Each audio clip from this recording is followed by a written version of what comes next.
I figured that's What the hell was that? That was. What do you mean? What was that?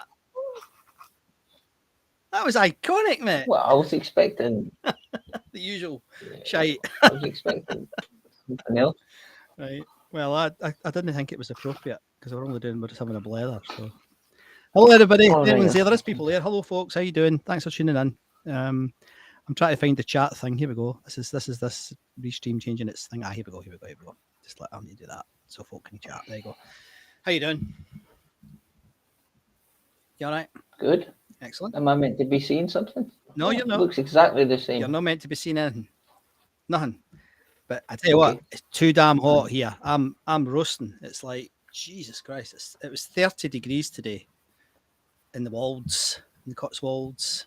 In the world. Yeah. And of course Muggins here had to do some gardening, so that was a bit of a challenge. But anyway, so it's 50 years to the day-ish since the Glasgow Polo opened. To the day-ish. 50 years. Yeah. How could that happen? 50 years. I don't understand that. 50 effing years.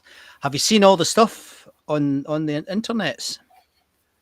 The usual rogue. Not all the stuff. No, I haven't seen all the quite stuff. A lot of it though. I've seen some of it. Aye. It's nice. Russell's always Russell Ledwith. Russell, if you're watching, you're a good man. He's always really good, I think. He writes good articles and he always says nice things about us. Which is nice. Billy managed to not mention us once and all the things he's done so far, which is par for the course. Hello, Billy, if you're there. Typical you. Yeah. But he's busy doing the Apollo stuff. He is. He's all over the media. That's Billy Sloan I'm talking about. In case you know who I'm talking about. Yeah. All right. Okay. Yeah. But anyway, good for him. I mean, he was nice on the show, wasn't he? He was all right. He was great on the show. He was good on the show. He was good on the show. Good value. He was.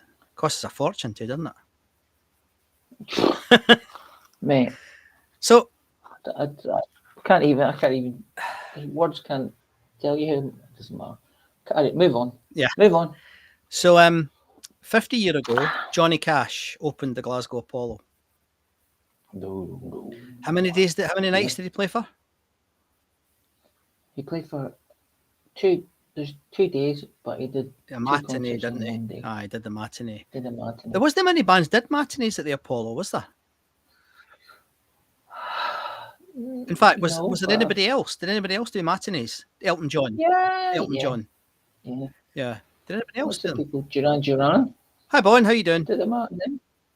David Bowie did the matinee. Did he? All right. Okay. So quite a few. Lots of other people. Bon, we're just having a chat, mate. Glenn Michael. Who? Glenn Michael did a cafe.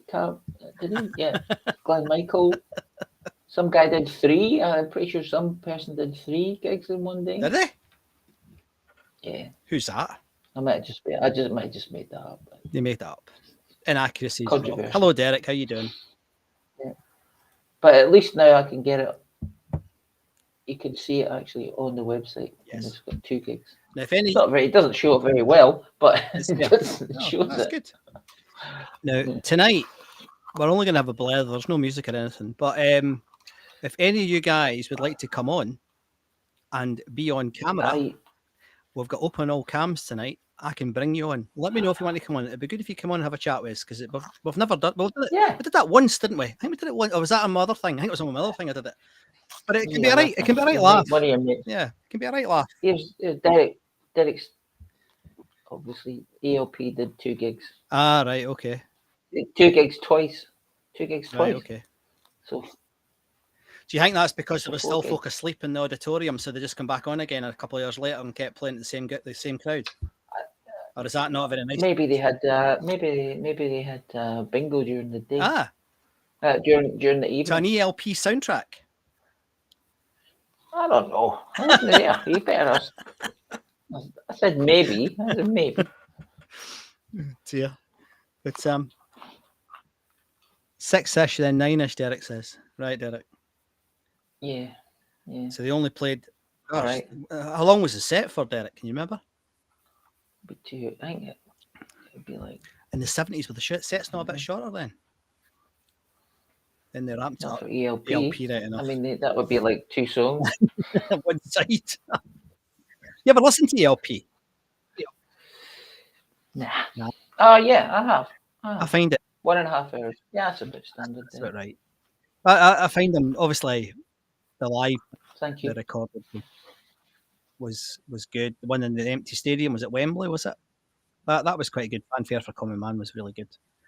But I got kind of Was it? yeah, and I remember seeing them, but it was Emerson, Lake and Powell, with Cozy Powell. It's not Friday, no. We're just having a blether. It's because it's the anniversary of the Apollo opening. We're just having a blether.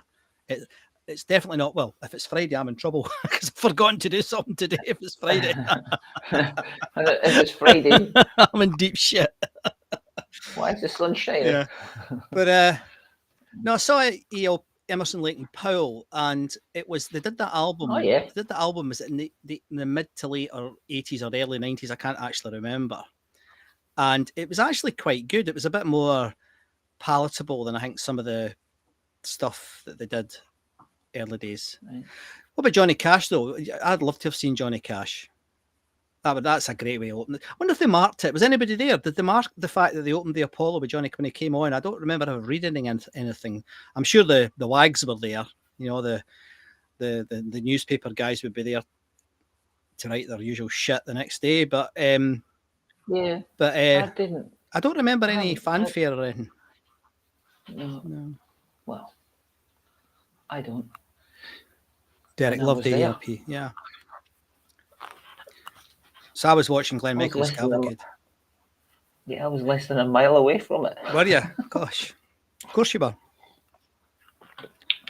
But Johnny Cash, a bit like the Apollo, he changed as well, didn't he? I mean, he got really cool towards the end of his career. Did some amazing work. He was always good. He was always good. You think he always thought? You ever read the thing? He thought he was Scottish. No, I didn't know that. Yeah, thanks, Bon. It was Montreal Olympic Stadium, apparently. There you go. Yeah, I actually was going to say, was it not in Canada? Right, okay. Because it was for the Montreal Olympics. Right, okay. There was nobody there. It was empty. But it was a rehearsal, wasn't it, or something? And it was freezing. The big Jacket Sun, didn't they? I remember that. Yeah. But Johnny Cash, I remember there was a documentary about him where he flew to Scotland, and somebody, one of you smarty pants will know, but he flew into Scotland and he went to visit a castle and claimed he had Scottish heritage. Right. So that's Johnny Cash, Vin Diesel. Who else is claiming? Vin Diesel is Scottish. No, Vin Diesel is Scottish. I mean, it's just he's actually called Sinclair. Vincent, I think it's Vincent Sinclair. He's actually a Scotsman. He's half Scottish anyway.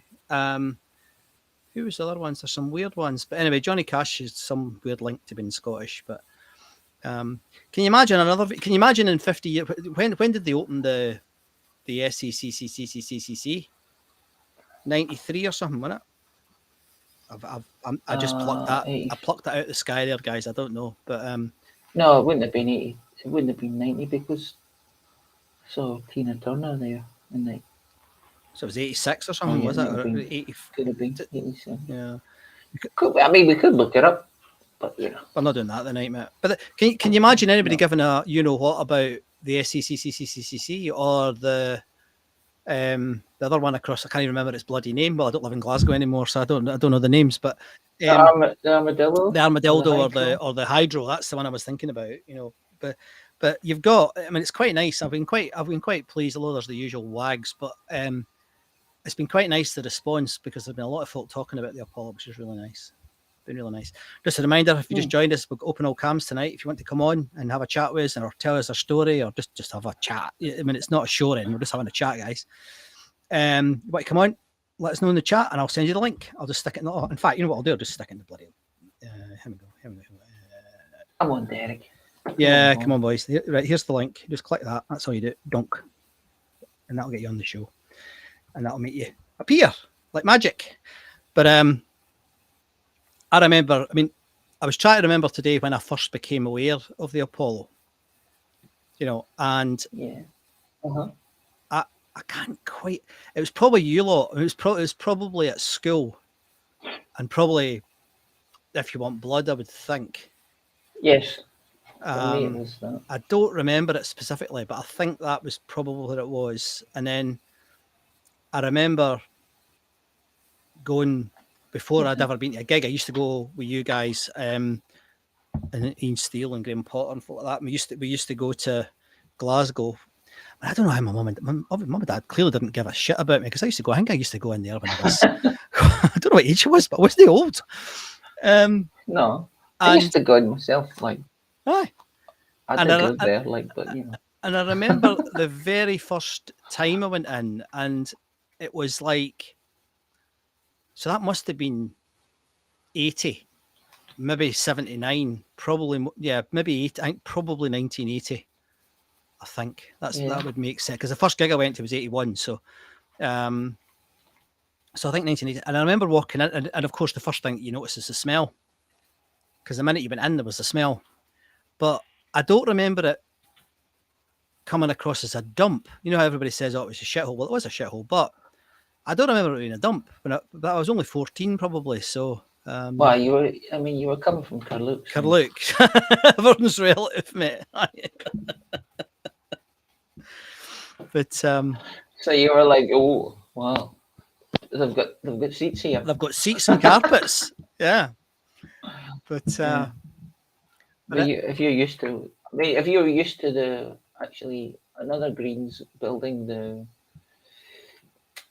Playhouse in Wishaw. Oh, aye, yeah. Which was a Greens. That was a Greens as well, wasn't it? It was. Yeah. So. And the one, what was it? The Windsor, wasn't it, in Carluke? Yeah, but that was shut down. I mean, I remember no, there was films there, and I remember Mum and Dad going to see Billy Connolly there. I remember that because they went and they came back pissed, and they were both affronted. They were affronted by his language. Were you affronted, Les? I was hen. You know, that sort of shite. I've never heard such language. Terrible. What are you talking about? Aye, 5 minutes later, they were effing and being after a wee goldie or three. But no, I wish I could remember, and I swear I'm slightly jealous of the kids these days. It looks very different, but you would then have pictures and film and everything of it. But maybe not. Maybe it's better that we didn't see, or we don't have that many memories of it. Maybe, but So, what was your first time there? Can you remember? Well, not the gig. Yeah. At the Apollo? Yeah. That was the first time I went there. Was for a gig. Was the Wings gig? Yeah. Right. Yeah. That must have been mind blowing walking in there and it's suddenly all these folk. It was a bit weird. Yeah. Aye. What about you guys? What was the first time you went? And was that for a gig, guys, or was it just exploring or breaking in, perhaps? Aye, there's some good copper in there. Actually, I did after good copper, good lead, mate. I'm pretty sure I did go in one day when it was no one there, and just had a little wander around because before the Wings was open and there was no one. No, this was after Wings. Right. But just going around having a look and going, there's no one here, and you could wander around the place. Yeah. Felt really strange. Mm-hmm. Yeah. Well, you were sort of technically breaking in, I guess. Well, I guess. It was open. Yeah. You could go everywhere, really, just about. Oh, Deck's first gig was ELP. Yeah. So that was it. You don't look that old. Nah, you're obviously on these magic tablets, Derek. Just a boy. So that was the Greens, though. That wasn't the Apollo. Yeah. I know that's splitting hairs a wee bit, but I sent an email to Rick Beato the other day. You did? I did. All right. What was he well, saying? the reason was he's been doing a lot. He's gone up. If you don't know who Rick Beato is, you hear Andy and I gone a bit more of the time. He's a guy who Andy introduced me to, actually, who reviews music on a brilliant channel. It's absolutely brilliant. Anyway, in the last 6 months, he's gone up a level, and he's now getting A-listers coming on his show as guests. He never used to have guests, but he's having guests now.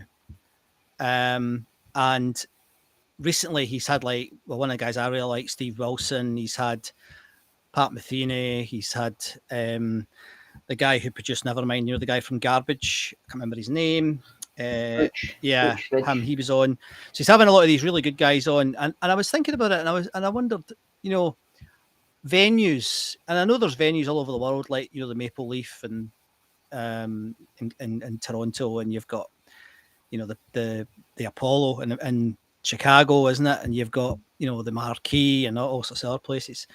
And I wondered if he would he would do a show on venues, because why not? Because he's kind of exploring a lot of that things that have changed thing at the moment. He's not nostalgic particularly, but he's looking at what's changed in music, and I think the Apollo is a good example of what's changed, because and you get again all the wags on the news today. I just thought they were talking pish.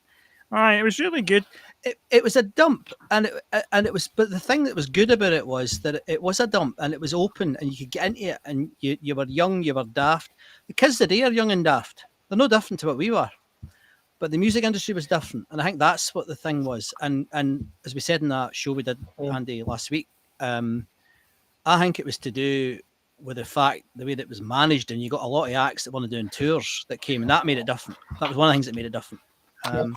I just wonder what folk all over the world. I bet if you live in New York, you've got a venue you think's the best venue in the world. I bet folk in London love the Hammersmith, don't they?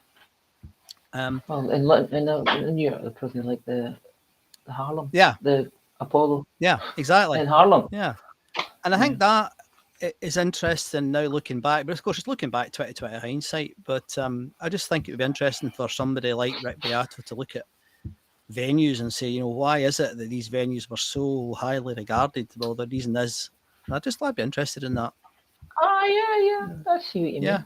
Yeah, like certain venues are like the go-to venue. Yeah, and there are only. I mean, I've never seen a database or anything. I mean, the big ones in the UK, I think top is Hammersmith, and then you've got probably the big Birmingham Shed. A lot of gigs have been recorded there, and then you've probably got the Apollo.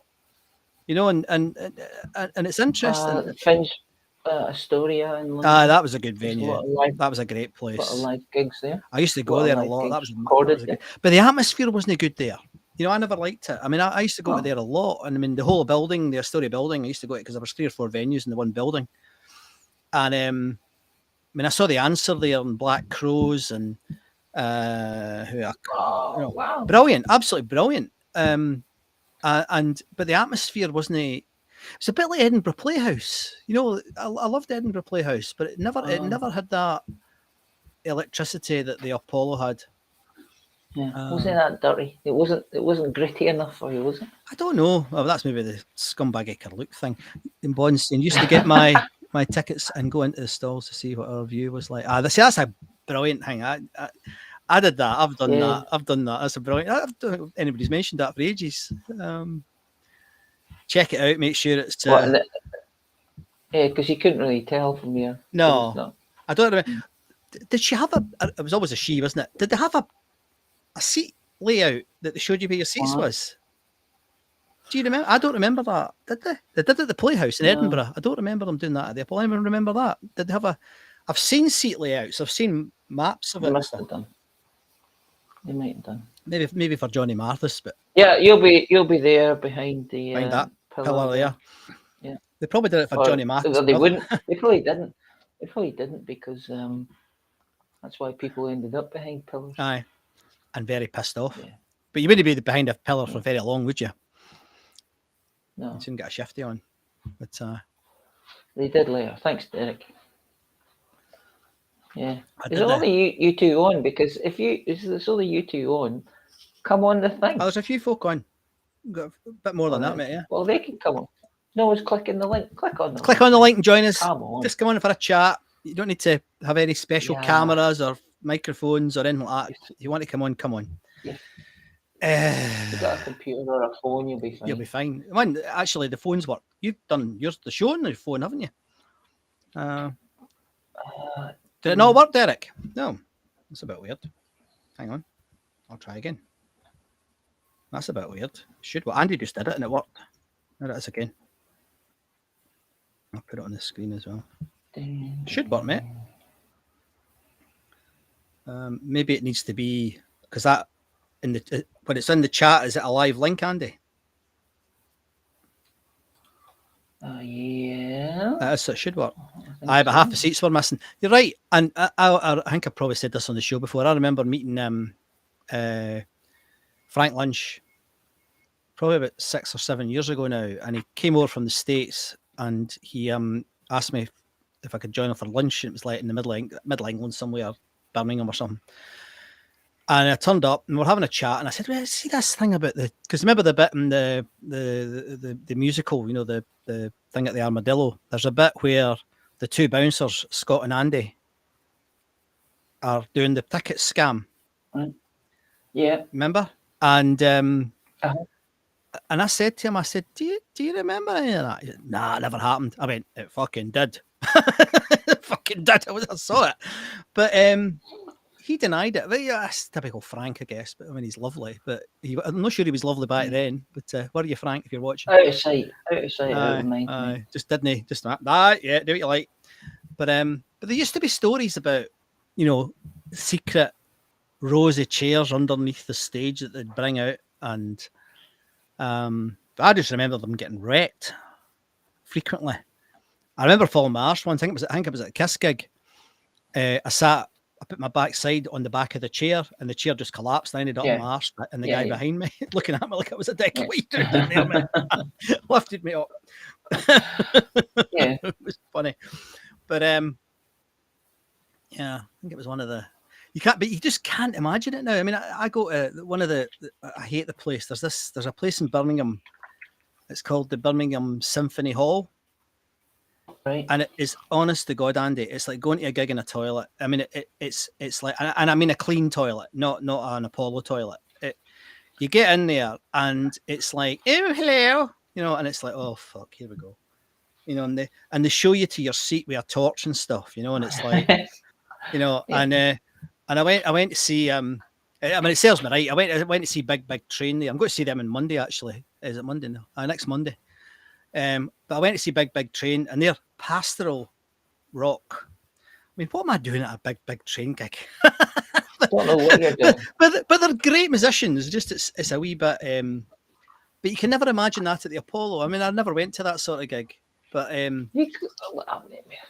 there must have been. I mean, that Johnny Mathis gig that they got that there must have been ushers and stuff showing folk to their seats, rather than kicking them out their seats to sell their tickets. That little box of Maltesers, thanks.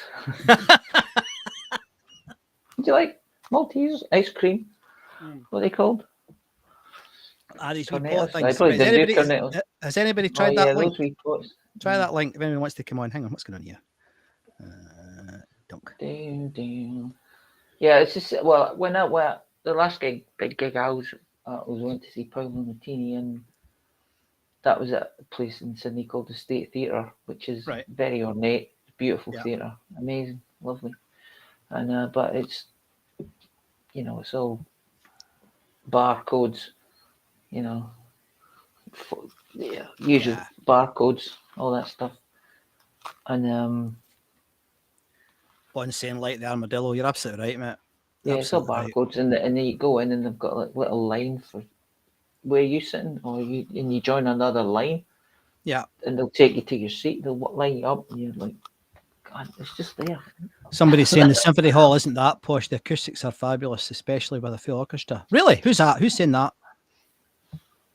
I don't. You're right. The sound is good, but I don't. It's the atmosphere of it. I mean, the last gig I went to there was Stephen Wilson, and I mean the band were amazing. And I mean the Nanette, the Israeli singer that he has, beaming in, you know, in the video. Oh, Joe, how you doing?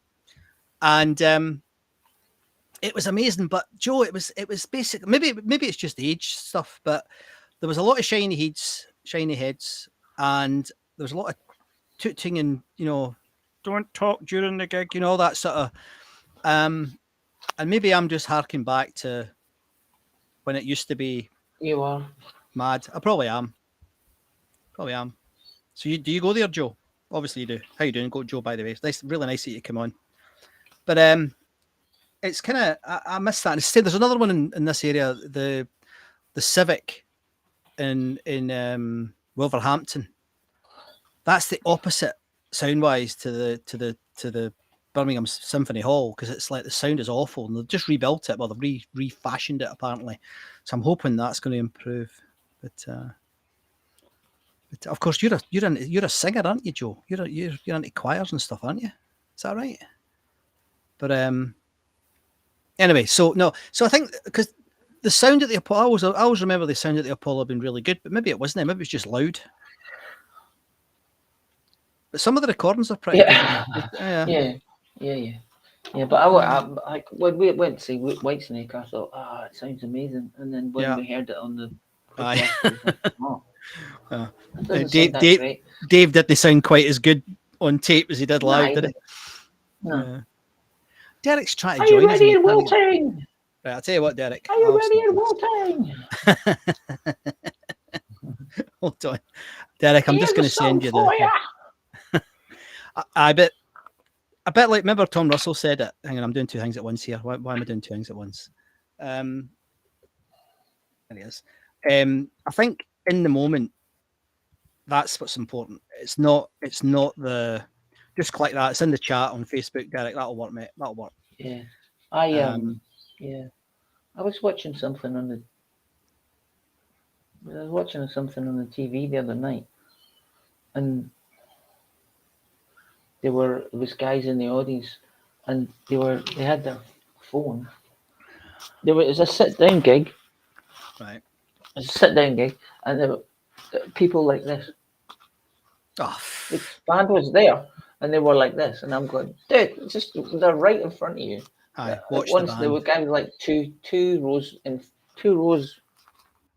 from the stage, and I was like, man, it's nuts. It's nuts. But again, it's like there are people that do that, and I don't particularly like it.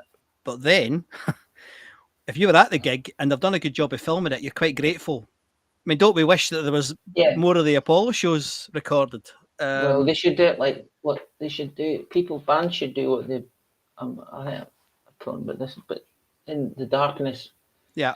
The darkness do this. They nominate one person in the audience to film the gig. Do they? That's a good idea. Who's that? Boogs. Hello. I think that's what How they you do. doing? That, but is that Barry? It could be, or have an area where, you know, if you're the type of fan that likes to record a show, camera. I just have a camera set up. You cannot sit there together, you know, because I remember just have a camera. Yeah, one camera, film it and release it every time. Yeah, but the bands get arsy about it, don't they? But it's like, I mean, I remember that Tool gig. I think I said to everybody before, but when Tool played in Birmingham, it was amazing.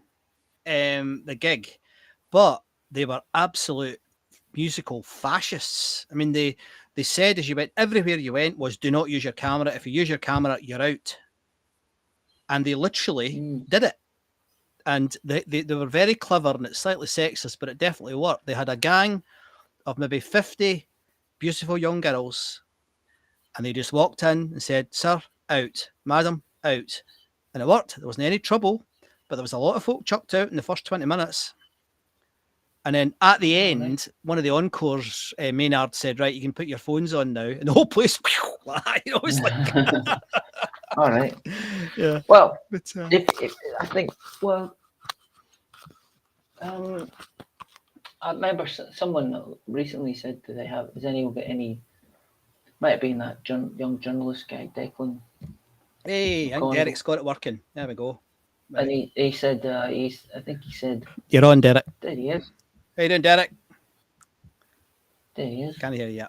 But... Yeah, he was asking for people with pictures or video and all that. I'm like, mate, no one's got video. No one's got pictures, are they? Aye, yeah. Oh, look, people are having trouble getting onto the chat. Why is that? That's a bummer. Hang on. Don't know. Sorry, folks. Don't know, but we don't really have any control over it. That's the problem. Derek, how are you doing? Can't he hear us, or he's playing with his volume? But do you remember, you know, the lighter thing that used to happen during ballads? Yes. Yeah. And now they do it with their phones, right? I was watching the Taylor Swift concert on a telly just because I had to watch it because the production there's never been anything like it. It's great. You know, it's amazing. off the wall quality of production.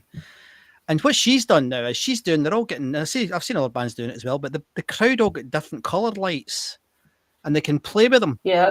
You know, and they can make. No, I went to see Taylor Swift. Did you? With my eldest and my youngest, and they, when you walk in, they give you a little wristband. Is that what it is? And they say it's amazing. They said like a little wristband, and it's got LEDs and three LEDs, and they can control them, and they're all infrared controlled. Brilliant. And they react to the light that's coming. Why can't we hear you, Derek? I think it's user error, mate. User error. There you go, Derek's user error. Is he clicking on the thing that I don't know what it's like on the phone, so I don't know what the phone's. He's trying. Ah, this is a pain in the neck. People can't get on, and then when they're trying, oh fuck, there's 3 of them. Yeah, I know. Boots, you're at a concert. I bet you won't come on. Open all cams, mate. On you come, so we can abuse you to your face. Facebook isn't showing up on your chat. Now that's really weird. Right, I tell you what. No, that's because he's That's because he's on YouTube. It doesn't go both ways. It doesn't go both ways, mate. It's only on here that it should show them all up here. But what's Derek doing wrong? Or am I doing something? It doesn't go like Facebook doesn't appear on YouTube, mate. No. It's only on the show that you sure. Make it 4. Well, there's another one coming on. Here we go. No, he's one. But no, and there's a bit in the show where, have you seen the show, the recent show that she's done? It's like when you think about what she's doing now and what like bands like Rammstein are doing, and the quality of the stagecraft is unbelievable. But I do wonder sometimes if it's too much. Yeah, it's a bit like AC/DC. I love AC/DC. I love AC/DC, but I think they do too much. They don't need all that palaver. What a big 70-foot Rosie trains coming out, jumping on a train and all. Cannons and bells and fuck's sake, one of the best rock and roll bands, and they're all that shite. Am I looking at my future here with looking at Derek? We can look at you, Derek, but we can't hear you, mate. It's a nightmare. Why is that not working? That should be working. Frozen. He's frozen. Is he frozen? I'll put him off and back on again. Hang on. Looks like he's frozen. Yeah. Right, hang on, Derek. He's probably gone. Anyone else want to have a go at this? He's probably given up because it's annoying. Why can't folk come on? That's really annoying. And I'm going to post it in the group. Here we go. Fuck it. Right, to join now. Well, if you have you've got a massive space to fill up. I guess you have to have a big stage set. I've just posted the link to join the video thing on the group, guys. Not doing any harm. Nobody's doing. I don't think. Yeah. Right, try Derek again. No, he's frozen completely.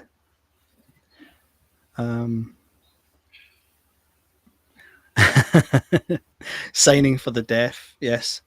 But no, I was watching Taylor, and then I watched. I don't get the Ed Sheeran thing, right? I like him as a bloke, and he's a lovely fella, and I like him as a pub singer. But I don't get how he plays these big gigs. But I watched his Glastonbury performance, and it's actually not one of the great live gigs ever. But the production on it is fucking unbelievable. Oh, there's Cheryl. Hello, how you doing? On the YouTubes. Hello, Cheryl. Thanks very much for coming on. Yeah, well, they spend a fortune trying to get it. Yeah, and it's just like, I wonder. Maybe I'm just again talking nonsense because I used to love the big, and yet when you see them now, they weren't that big. Like Iron Maiden and Kiss and mainly the rock bands. But Quo never had a stage show. No, just a bank of amps. Well, that was it. That's all they needed. Head down. Yeah, head down and gone. Yeah. But the other thing, do you remember? I think Dave Coverdale was good at this. They used to interact a lot with it, and I think they still do that. But I think the response he's a master of it. absolutely brilliant at it. But I was I was watching what? Here's a song. Here's a song. I listened to the like that, not the Bernie Marsden gig. Yeah, it was Bernie Marsden gig, I think. And he goes, "Here's a song. It's about. It's a song from our album called Slide It In. It's all about fruit, bananas." And like everyone's going, "Oh no, it isn't." "Oh yes, it is." But he was funny. He was funny. And that was we have we done a show since Bernie Marsden died? We did just, but we didn't have time to prepare for it. So maybe next time. Yeah, that was. Oh yeah, that's right. Yeah, I did listen to it. I listened to him from that Apollo gig. That was, he was good. Yeah, it was good. And the Pace Aston Lord gig, which he played at as well. I've actually never listened to that. It's not bad. Yeah. Just wait for AI to tidy it up, and that'll be fine. Well, yes, absolutely. God, it's hot in here. God, I'm like, it's like being in a sauna, man. But I'm sweating like a. Wouldn't know. Yeah. Sorry. Oh, you're used to it now, though, aren't you? But no, I think the I mean, I go to enough gigs with the young gigs that they're just, the crowds are the same, but I don't know. There's something, maybe it's just me. I don't think they're quite as fanatical about it. There was a thing actually on another thing I was listening to. Somebody said he was talking to his teenage kids, and I've had this with mine recently with William, where a lot of the kids today, just because things have changed, it's not because it's bad or anything, it's just different. They'll love a song, really like it, and you say, "Who's it by?" "Oh, I don't know." I know. You know, and that's really different, isn't it? It's But really different. I mean, they only see 15 seconds of a song. Oh yeah, I know, but it's just this. Yeah, and I mean, like, or get a child. Well, we're saying like old guys shouting at clouds, but we do a bit. Like, we do a bit.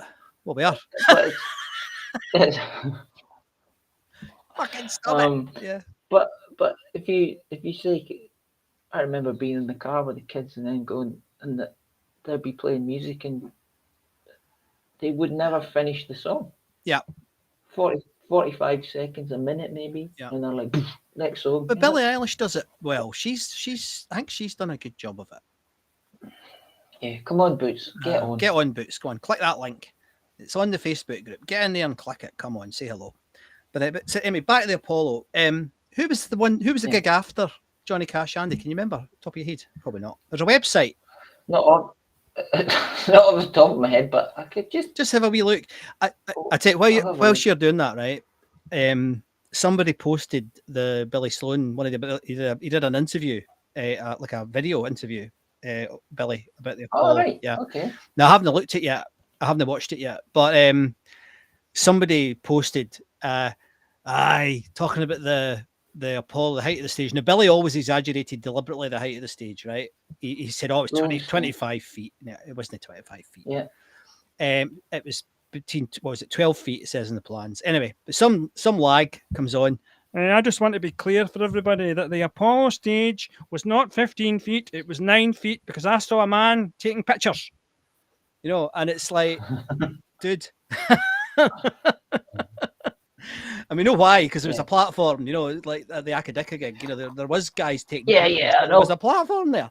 But it's so funny that it's still got this sort of mystique. The gig after was the Rolling Stones. Oh, was it? Oh, that's not which bad. Is available on the YouTubes. On the YouTubes. Is it? Is that one of the ones that's available? Yeah. In fact, we've got pictures of that one as well, haven't we? But was anybody at that gig apart from Derek? I'm sure Derek was there. But I would love to have seen the Stones at the Apollo. I'd loved it. I'm so jealous of folks seeing them there. I'd absolutely loved it. If you go on the YouTubes, you'll find it. Last Bright Sugar, Give Me Shelter, Happy, brilliant song. I love Happy. Great song. Dublin Dice, Star, which is magic. Star. Dancing with Mr. D, Angie, You Can't Always Get What You Want, Midnight Rambler, brilliant songs. This is like they were fantastic. Jumping Jack Flash, Street Fighting Man, good album, good gig. Street Fighting Man. They did 2 gigs. They were Friday and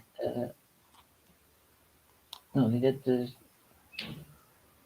Sunday and Monday. Derek's saying, trying tablet now. I may need tablets after this. At least you're trying, Derek. Thank you very much for trying, dude. But Thanks, the thing there about the Apollo and bands, like, I mean, folks say it wasn't always the big bands, and it wasn't always the big bands, but come on, Johnny Cash and the Rolling Stones was a pretty good start. One of the best. Good start. Absolutely. Mm-hmm. I heard that there was a thing. There's a review I read last week. And then after that, it was Lou Reed, and then it was Family, and then it was Lady Blues, and then it was Status Quo. This was in the first month, and then it was Diana Ross, and it was Arjun. Bloody hell! Very good. Yeah. Very, very good. But I'd love who everybody who would you like to have seen at the Apollo? Who did you not see, or who, even like a contemporary act, who would you like to see at the Apollo? What about you, Andy? Well, folks are thinking. I'd like to see Led Zeppelin. Zeppelin, yeah. I would like to see Bon Scott, AC/DC. Yeah, me too. There. Me too. Any band, I think would be. I think Zeppelin, good. Queen, and I'd love to have seen Tom Waits there. I mean, my God, that would have been amazing. I don't think he was ever. Yeah. I don't think he was ever big enough. I mean, he did play the Playhouse in the 80s, and tickets were quite difficult to get hold of. So he did still sell, even though he never really sold a record in the UK. He had a cult following, Tom Waits, but I'd love to have seen him there, even just him and his piano. Oh, bloody hell. Cheryl's saying Led Zepp all day. Yeah. I mean, I'm the same. I'd love to have seen Zepp there. I wish there was photographs of that. You know, I'd love to, or even better, film those green shows. But Bond's saying the new Stones tune is great. Is it? I haven't heard it yet. They're amazing, the Rolling Stones. Unbelievable. My friend just sent me a post yesterday, a picture of Mick Jagger. It says Mick Jagger is 80, Mitch McConnell is 81. The benefits of a sex and drugs and rock and roll lifestyle not being known. The Grateful Dead, that's a good choice. Is that you, Joe? Yeah. Free AC/DC. Rory Gallagher. Yeah, Rory would have been good. I'd like to. But the thing is, I didn't like Rory back then because I couldn't cope with his voice. It's only really since we started doing the show that I've got into Rory Gallagher. Yeah. Little Feet and Mountain. And that'd be brilliant. We had a DVD of him from Germany. Yeah. Someone sent me. It's got thousands of bands I'd love to see. Yeah, still. And I mean, funny enough, I'd quite like to have seen like Tangerine Dream as well. And can you imagine Tool at the Apollo?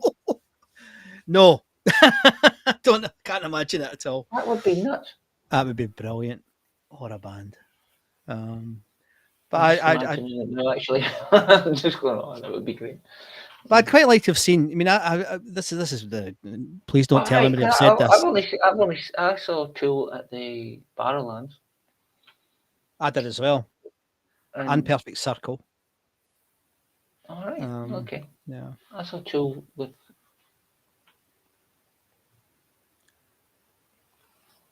The only band I've not seen it, the trilogy. Is it Cirrhosis or something? It's called. The third. There was enough Tools at the Apollo. Thanks, Boots. You wouldn't get Tool Boots. Don't even go there, mate. It wouldn't work for you. Wouldn't work for you. 5-6 chords, mate. You've no chance. The Ramones would have been good, but the perverted one I'd like to have gone to. This is really bad. Don't tell anybody I've said this, right? David Soul. I'd have loved to have been at that. That would have been mental to go to that. I'd probably have left scared. Not for the music, for the spectacle. No, the spectacle of it. Or I mean, I bet the Osmonds were amazing. Oh yeah. That'd have been brilliant. And the Jacksons, the Jackson 5 would have been absolutely extraordinary. But I'd quite like if they'd fired up with Crazy Horses, you'd be like, mate, mental. Come on.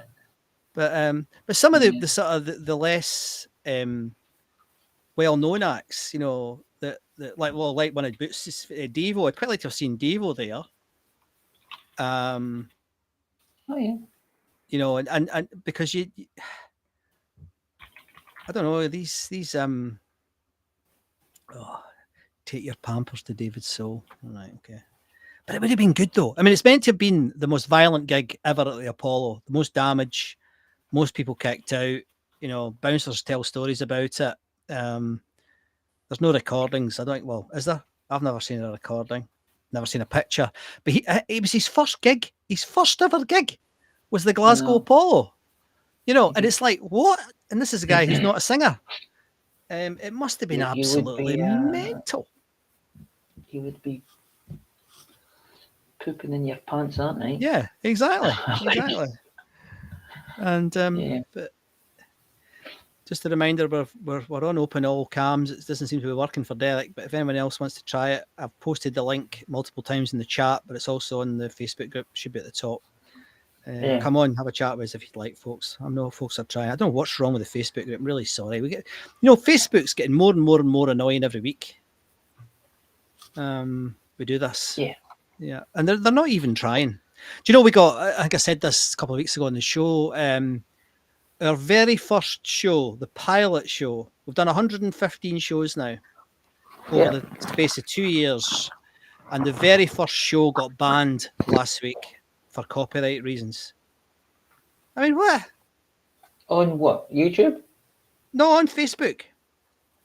They've basically not banned it. They've given me a strike, which I've repealed and they've rescinded. I mean, they rescind it every time I appeal it, but they've given us a strike and they've silenced it on. Nobody's gone back to, well, unless you're really weird. Not many folk are going back and listening to the shows we did 2.5 years ago. But does it tell you? Does it tell you why? What? No, it just says there's been a claim, and it sometimes says the record company, the name of the record company that's done the thing. But anyway, the other thing that I just wanted to, and this is slightly soppy, but I mean it. 50 years of the Apollo, but we've been doing this for 20 years. And it was lovely. Russell Ledbetter wrote a really sweet thing the other day about us. Was that in the Herald? I think it was in the Herald. Aye. Yeah.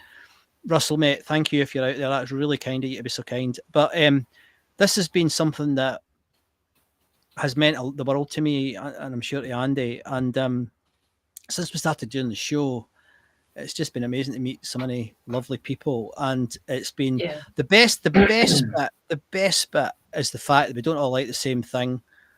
We get on, we take the piss out of each other, and I love that. So thank you, folks. Keep doing it, because there's nearly 14,200 people in the Facebook group now.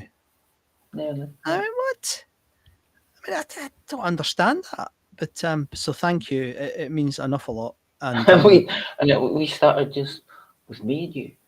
Yeah, the two of us, and it was like the night we did it, we were pissed, I think, and I was on Yahoo Messenger, so were you. There's somebody else trying to come on. Oh, who's that? It's Boots. But hey, can't I hear you? Mate, just fix the volume. We can see. I don't know what's wrong with it. It's mad. Can't I hear you, mate? Take your hearing spectacles off. It's good that you came on, though. Shame you can't hear you. Now there's a little gear symbol. There's a little gear symbol. Click on that and it says audio, right? And it'll give you input and output. And it should. No, that's weird. That's so annoying. All right, mate. Thanks for trying. That's really annoying. Really annoying. Bummer. But I forgot my train of thought. That was really brilliant. It was good. He was Butch, you were as obnoxious as I expected you to be. But the other gigs, I mean, what gigs before other gigs? Some folk have said what they said. Little Feet, yeah, Little Feet. What do you think of Little Feet, Andy? You ever listen to Little Feet? Little Feet. Do you ever listen to Little Feet? What the hell? That could be a poem. What's going on? I don't know. Oh dear. I was just going to try and I was just going to try and go on Restream Right. from my phone. Thank you, mate. To see Thank what was going on. It's really weird because it should work. I mean, I'll try myself, actually. I can do it Little myself. feet. Little feet. What do you think of little feet? I can't really comment because I don't know what they're. I can't remember what they're like. Well, they're kind of. Here we go. Here's another one. Andy Muir posted this. Who's this Andy Muir guy? Glamorously decadent. That's what some wag has said in Russell Ledbetter's report. Was it Russell? Because he's no a wag. He's a good guy. There's a lot of wags on tonight, mate. What are you talking about? Oh, I'm getting annoyed with them all. I better not say. The pishometer's getting close to work. The hairline to oh now. Let me just. Is that my hairline you're talking about? Is it? Well, here's somebody else trying to come on. Here we go. Who's this? It's Andy. It's you. Me. And it's not letting. It's not letting the video play at all. Maybe it's not working. Hang on. I'm going to try it as well. It should work. What? How come it's working for you and me? Hang on. Right. I'll shut off your main flow. Right. Hang on. Right. There you are. Can I hear you? I can't hear you. And you know what you're doing. That's a bit weird. I wonder what's causing that. Didn't even let me get a chance. Well, you disappeared. Little feet were superb live. Back on. All right. Okay. Bon, Dio's hairline was only seen from space. Yeah. I reckon, Boots, we need to get you in a chair and tie you down and make you listen to the whole Dio back catalogue.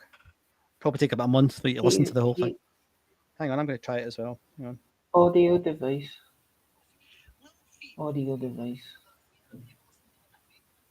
Hello. It's there. It's really annoying. I don't understand why that's two though. That's too much of a coincidence. Let me in. You're not there, mate. It's gone. You've hung up. Oh, there you're back again. Right, I can hear it now. Hang on. It's just gone beep beep. God, it's like a friggin' sauna up here. No video feed, it's saying. There must be a problem with the.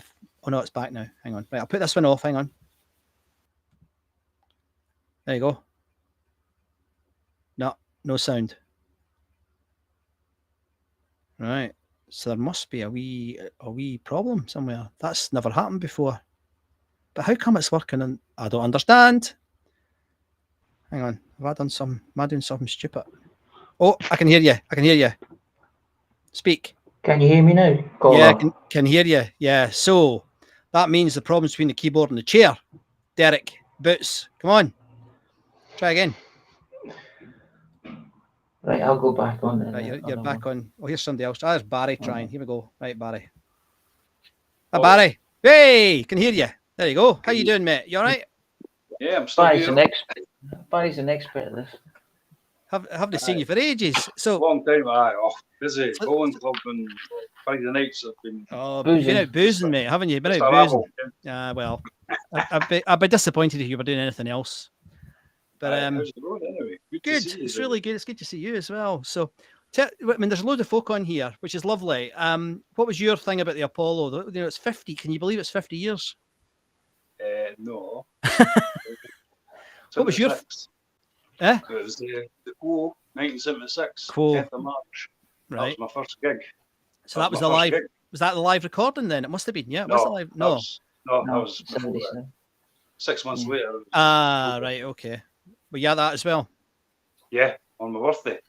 Believe it or not. Really? Excellent. So fantastic. Yeah, excellent. So have you still got the wee sticker? No, I'd never got one. I can't ever remember getting one. Can you not? No, I've got a blue badge. States on it. That's it. All right. Ticket.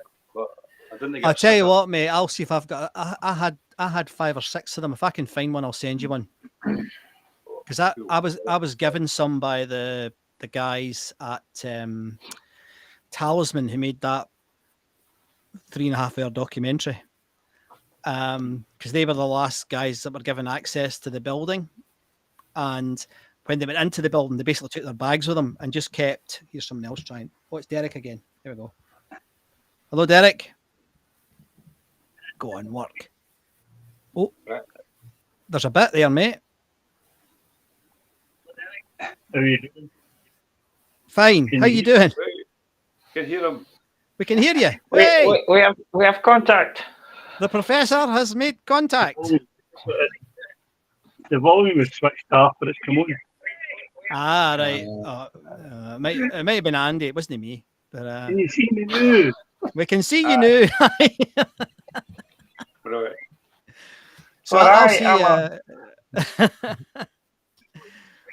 So Derek, how many? Tell folk. I mean, there's quite a few I folk don't on. use it. How many gigs did you go to the Apollo? Tell folk, because we know. But I mean, how many gigs? Go on. I can't hear you. Oh. Right. Oh dear. Right. Can you still not hear us now? You need some No, I can't subtitles, hear us. Eric. That's mad. How annoying. Chaos. It's Anyway. user state. It's user error, of course, but Peter Gabriel. He does look a bit like Peter Gabriel. There is a good song on the new Peter Gabriel album. Oh, you can hear us now. Or Can you hear us now? No, I can see the chat. That's the thing. You might not be able to hear us. Can you hear us, All Derek? right, okay. No, I can't. Nod Unbelievable. once for twice. Nod once for yes and once Yeah. for no. We're doing the. No.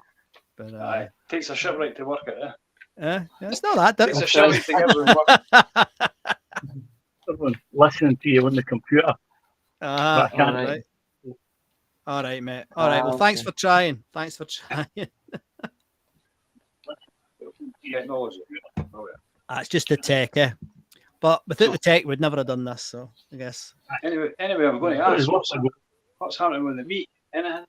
Now that's a good question.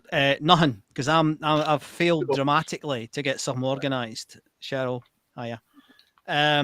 It's. Can you hear us, Derek? No, I can't hear us. What a nightmare. But no, it will happen. It's just I mean, I've tried. I don't know what's going on, because every time I try, I get ignored. The only ones that have come back to me is the Hard Rock Cafe, who are a bunch of crooks. You know, they wanted 1,200 quid plus 800 quid for the buffet plus 10 quid tickets. Plus, I mean, it was ridiculous. You need about 400, 500 folk to make it even work. Yeah, well, just keep informed. We will do. Thanks for coming on. Really good to see you. And thanks for popping on for a minute or two. Let's see if we can get Derek to work. Hang on, I don't know if there's anything else I can do. Cheers, Barry. All the best, mate. Right. See you later. See, it works, folks. mate. Anyone else want to come on? Come on, just say hello and tell us your wee story. That was a good story for Barry. Oh, yeah, ticket. You tried that 26. What's Derek saying? There you go, mate. Bye-bye, Barry. Right, try again. Derek, can you hear us now? Nah, it's not working. What a bummer. Must be the tech. So Andy, who was the other folks that then played after that lot at the Apollo? Who else has played in that first year? That first year, hold your horses. Yeah, man. Oh, he's getting a 5-second delay. That's it's not going to work, Derek. Do you remember that time we tried to have an interview with Tom Russell and it was like a 2 or 3 second delay? It was a nightmare. Yeah, that was bad. It really isn't easy when there's a delay. I don't know why there's a delay. But, who after that was the Kinks? And the Kinks, was it? Right, God. And then Halloween. Don McLean, Lindisfarne, Right. Tom Paxton, Alvin Lee, Four Tops, Nazareth, Humble Pie. Good gig. The Osmonds, Labby Sifrey, Roxy Music. Boots was probably there at that. Yeah, he was, because that was Labby Sifrey. That was Can imagine Roxy Boots Music. been there with his boots Leo on. Sayer. I just saw something that gig, that thing I just posted there. Was a little, Derek, I'm going to put you off and back on again. Hang on. there's a little bit of Leo Sayer saying something about that gig. Was there? He says on the seashore. He said it was an incredible tour. I was appearing as Perrault. I remember the silence that greeted me when I walked out like that. There was a collective intake of breath. Then everyone went mad. I didn't speak in those days. I performed one song after another and mimed, and the reaction was amazing. I remember He him said the doing the Apollo. mime act. Yeah, the Apollo, he added, was a magical place. I remember one year a bunch of girls all stood on each other's shoulders. Oh no, creating a human ladder, and got onto the stage, which must have been insert any amount of height, 30 Yes. feet tall. And I thought the least I could do was let them sing with me. That was nice. They managed to Nice. get up, you know. Brilliant. I mean, but yeah. if it was a human ladder, 30 feet, wow, that's quite That's a lot. impressive. That's Cirque du Soleil standard, that, mate. Tell you. That is good. All right, Maybe because singer. he's Come here. maybe because he's a Imagine wee it. guy. Maybe because he's a wee guy. His And- perspective. Yeah. Yeah. Yeah. He's probably the same height as me. He just looks wee. Yeah. No, he's a great singer actually. Oh, he's a fantastic singer. Brilliant singer. But, I keep thinking if he'd been in a rock band, would he have made as much money as he did? Probably not. he might have done actually, because he was that good. I've said that. I mean, I've said that to you before. Like, he's got the same kind of voice as Danny Bowes. Oh, he has. He's got a great voice. He's got a massive me, I voice. think and that was our mate Colin pointed that out to me, and I went, he does. He does. He definitely does. Danny Bowes is thunder. Here's somebody else trying to come on. Who's this? Oh, it's Derek again. Let's hope it works. Come on, work. Go on, Derek. Is it going to work? No. Oh, mate, this is Spencer's. Oh, dearie me. That's mince. Could I join? Who's that? Yeah, you can. Anybody can join. Just click the link. I'll put it back in the chat. Hang on. You hear you very faintly. Oh, we can hear you, mate. We can hear you. Well, turn your volume up. Put your speaker Turn your on. volume up. You nutter. Put your headphones in. Anyone saying they want to join, please join. Yeah. Come in and have a chat with us. Phone volume's up full blast. Oh, we can hear you really well, Derek. Can hear you fine. Good use. Tell us, Derek, if you can hear me, tell people how many gigs you went to, because I think you're. Well, I've got the computer on. There's about a 5-second delay. Right. Okay. I can hear myself asking the question. I've got the computer about a 5-second delay. Well, this is thrilling. Right. This is why we do this. Oh, he's probably got a database. Like, oh my god, he's got a database. What's he doing? He's got his own. He's gonna see. Hang on. I'll see if I can make this bigger. Hang on. Mate, I've got most of them on the Apollo website. 100 gigs. 100. Wow. I don't think anybody was at more, unless it was one of the bouncers, but I even doubt that. You've got 70 of them, Andy, I think. But I don't think anybody was at more, unless it was one of the bouncers. But even that woman that posted up her husband. 70 of them, Andy, I think. This is terrible. There's a 5-second delay from Irvin. Only 5. Right, I've got to give a public warning here. Mr. James McAveety's coming on. This is always a laugh. Oh no, James. What's he coming on this? Right. Delays again.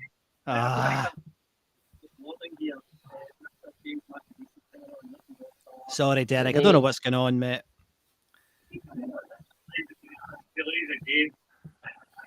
It's not working. See, no, it's not working, mate. Nah. Thanks for you. You need to come down to the Cotswolds and do it live.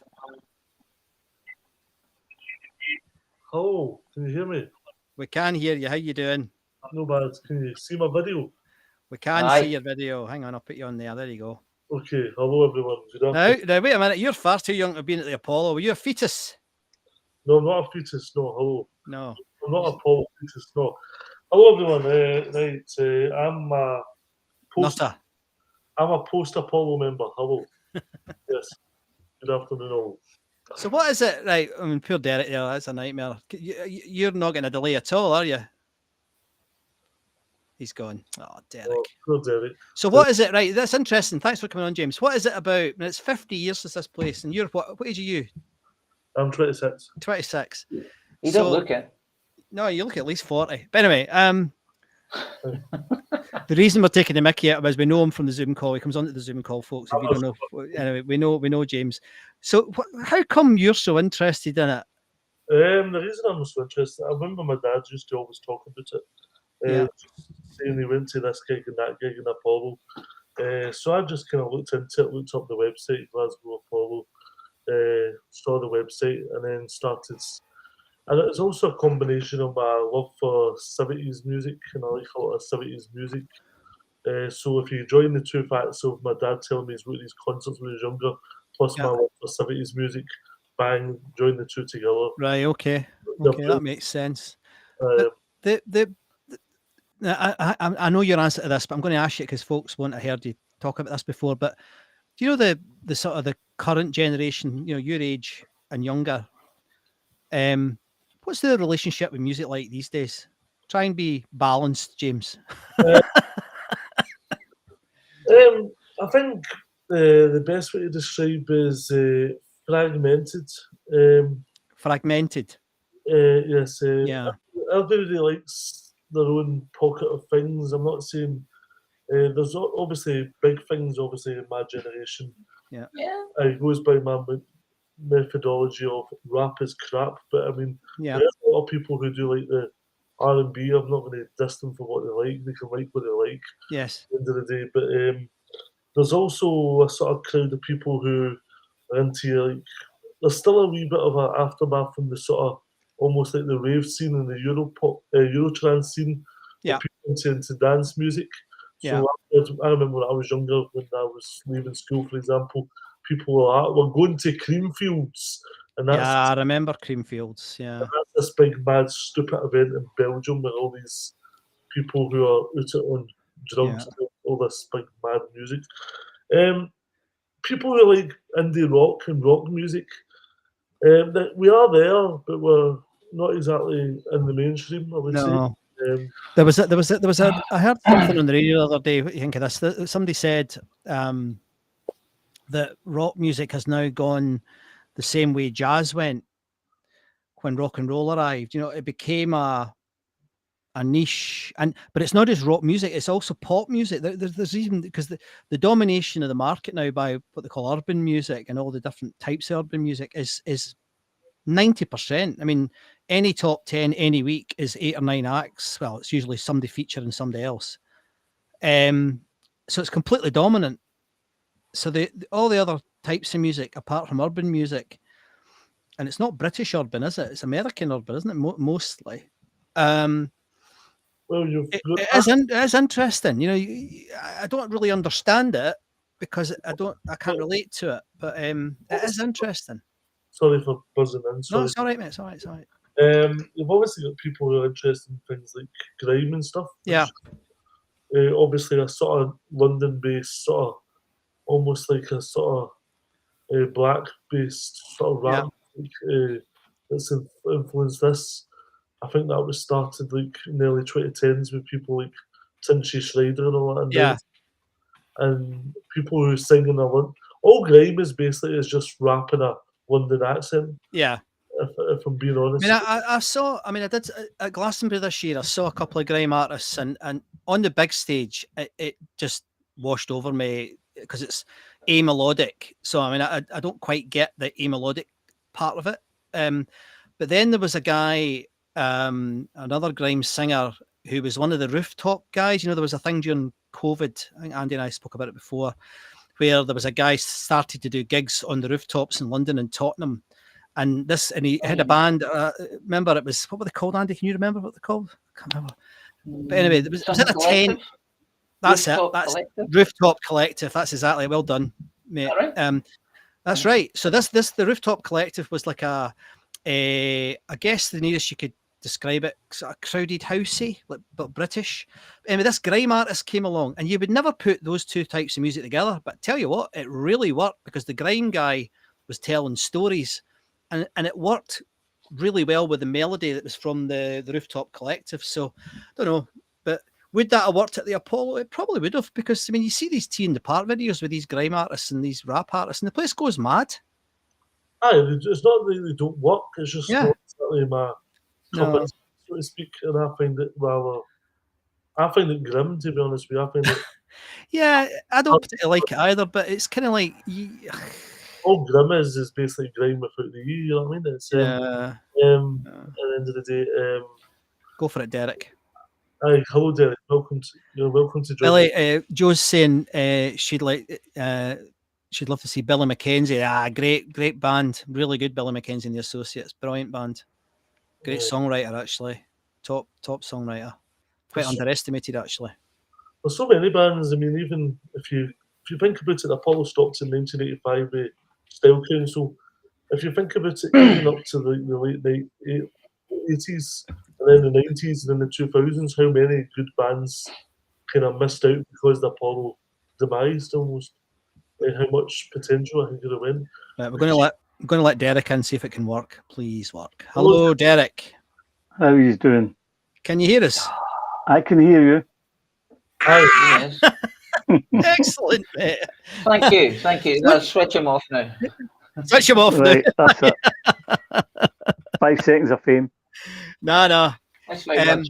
So, did you hear that conversation we were just having about new music, mate? I mean, I know you still go to a lot of gigs. Yeah. What do you think? What's happening today that is different, or is there nothing different? I think there's a lot of bands that are just, the only way they make money is they tour and sell their merch. Aye. At the gigs, and most of the bands I'm going to see are like 15 quid to get in and buy their t-shirt, or and that's it. I mean, the band I just seen a couple of weeks ago came to Brazil, Sao Paulo, Really? first gig in Britain. It was in Glasgow. Bloody We pub, hell. the Rum Shack, Right. Paul Shaw's. Brilliant. Who was that, mate? They're called Fire Friend. They're kind of 70s. Sort of, James might like them. Right. Kind of psych, sort of 70s style. Right. Really good. And there's another band coming there. They're coming from America, Carlton Melton. And they'll just come, they'll do a dozen shows in Europe, Yes. and then they'll hopefully sell their merch, and it makes it worthwhile. Yes. But the tickets are cheap. You can see these bands for 15 quid, which is always good. No paying this 70, 80, 100 quid to see Kiss or crazy, the FCC, the Hydro thing is just nonsense. Here's a bit of an obscurity for you folks. Obscurity. It's not like him to be obscure, eh? No. Obscurity not. No. Scotty boy, you're on the ball tonight. I'll ban you in a minute. I just forgot. I'm in public. Exactly. Yeah. I expose you for banning me. No, I was going to say to you, one of the obscurity. I was in Byers Road not that long ago, and off of Byers Road is a wee place called Roofing News, and there's a record shop down there. I was talking to the guy in it, and he talks about an obscure phenomenon of. So obviously, back in the day in the 60s, there was a lot of very small, independent psychedelic bands. Yeah, they're not that big at the time, because if you remember, a lot of 60s people are still listening in the 60s to things like easy listening. They're not all moving to rock and roll as fast as you think. Yeah. So basically, he said to me that basically young people who are interested in some of these psychedelic artists in the 60s come in and ask, have you got XYZ? Have you got Dentalian's Chariot and vinyl? Have you got July and vinyl? Yeah. And then he said, no, I don't have these vinyl, because the bizarre thing is, at the time, nobody bought them. But now, because of things like the internet, it's pushing these genres who were once obscure into the sort of the mainstream arena. Not mainstream, but kind of, they've created subcultures out of them. Well, it's back to Derek's point about they're making a living by doing using the modern way to make a living. I mean, it's like this lot Marillion. I mean, they make a very good living out of being very, very niche, and they every album they bring out sells in the first week about 15,000 copies. That's either going to get them to number 1, 2, 3, 4, or 5 in the charts, which is ridiculous. But the next week they're straight back out again because their fans have all bought the album. you know, and it's kind of weird. I mean, we're probably going off the Apollo a bit much here, guys, but Derek, you were a record shop man, weren't you? You were. Yep. Aye. But the thing about vinyl now, the bands are taking, a lot of them are trying to take money up front to so that they can afford to have them pressed. But they're taking like 8 months to a year to get the albums out. So people are paying for them, and then they're waiting and waiting and waiting, and there could be delays and whatever. Yes. Well, so many pressing plants, there's just not enough happening. I mean, because there's a Glasgow, I can't remember the name of it, it's a wee record label, and they do mostly Scottish bands. They've done the Skids last one, they've done Mogwai, I think they're doing Goodbye Mr. Mackenzie, or they're doing that, but they only make press like 300, 400, make them coloured vinyls, and the main fans will buy it, and that's the only way it can take off, you know. Yes. They don't make a lot of them, they can't afford to. No. Because they've not got record companies behind them that are willing to throw vast amounts of money at them anymore. Well, I've got friends who are in sort of small independent bands, Derek, and exactly what you're talking about. Like, Andy, sorry to interrupt you, James. Andy, what were you going to say there?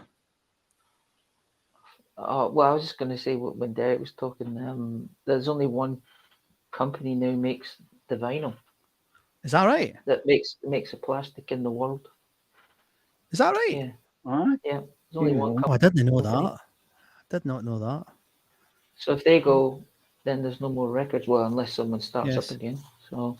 Yes. Yeah. But do you think it could be? I mean, I guess it's slightly to do with the Apollo, but one of the things I wondered about.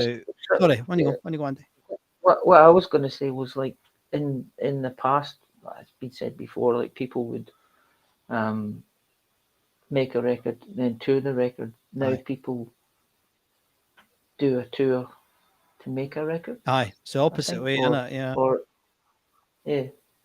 And like when we were kids, like to go and see, you know, like anyone, it was like $4.50. A record was almost the same. Roughly the same, yeah. For me, yeah, roughly $3.99. John Menzies, you know, but yeah, you know, but yeah, it's good. It was I think it was affordable then, Andy. It was affordable. That's right. Yeah, because when but nowadays, if you buy it, I mean, I was in HMV, and the price they're asking for vinyl, I mean, it's a rip-off. What was it? The Wall, Pink Floyd was nearly 60 quid. It's just a total rip-off. But I mean, it's kind of if you look at what the new we're basing that on the availability of vinyl when we were younger, and it was everywhere. So now there's a scarcity of vinyls. They have to put the price up. So it's not. If it's 60 quid, that's how much it probably doesn't cost 60 quid, but you know, it's you know, but even here, like I live in Australia for the new people. Like even when I go to like a second-hand shop or something, vinyl, they sell it to like vinyl Jimmy Shan stuff. I'm like, what? And it's like really, jeez, $10. That's 5 quid. I'm like 5 quid for a Jimmy Shan record. No wonder it's still here. That should be an ashtray somewhere. I think there's part of it that I think maybe we could learn from the grime artists and from some of the R&B guys, because they don't do what bands do.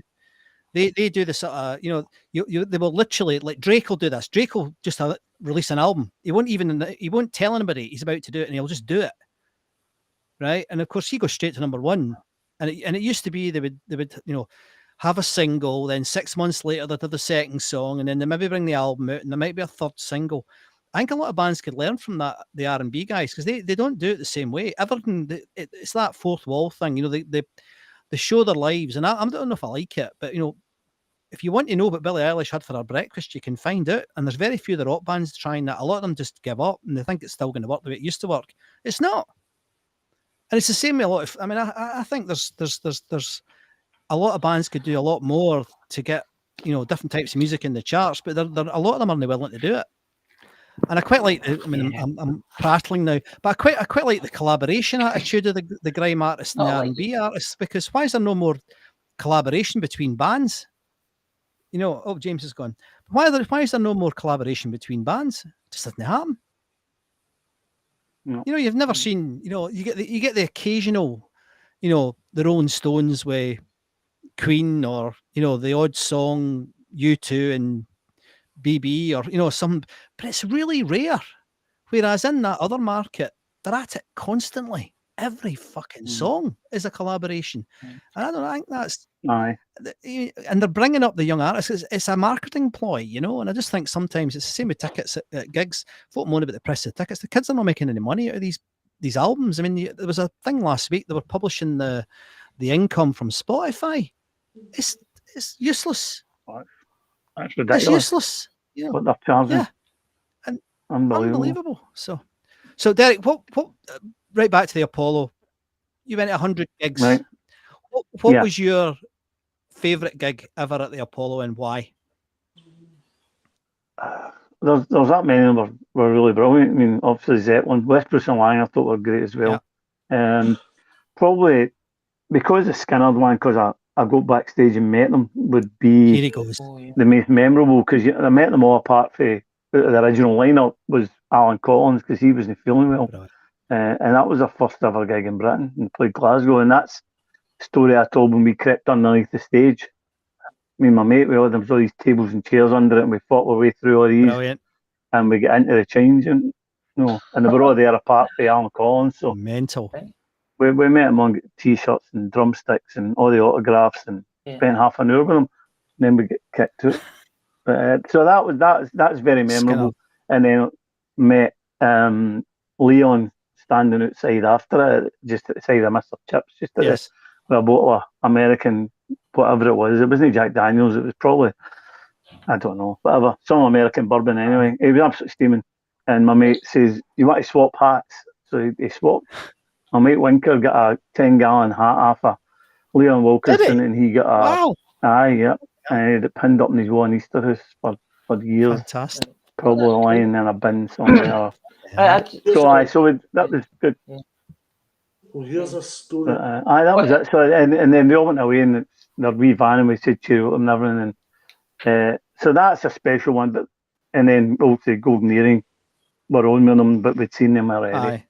But I mean, there was loads of great gigs. You know, when you went to the place, you were hyped up because you want to, especially the first couple of times you go, and like it's just amazing. But something like that happened. That was the only time we ever got backstage. My mates get backstage for Deep Purple, and they just I don't know how they managed it, but Blackmore was a right arse. Yes. It was the Burn Tour '74, and he wouldn't autograph anything. Everybody else autographed his album for him, and Blackmore went, "No, fuck off." He's some man, isn't he? So what was you knew this was coming. What was the worst one? What's the gig that you thought, oh my God, or did you walk out, or? Wasn't there many I walked out? Eric Clapton was really piss poor, but Betty liked him, so but she'll even say that he was dreadful. I can't really remember walking out of any of that.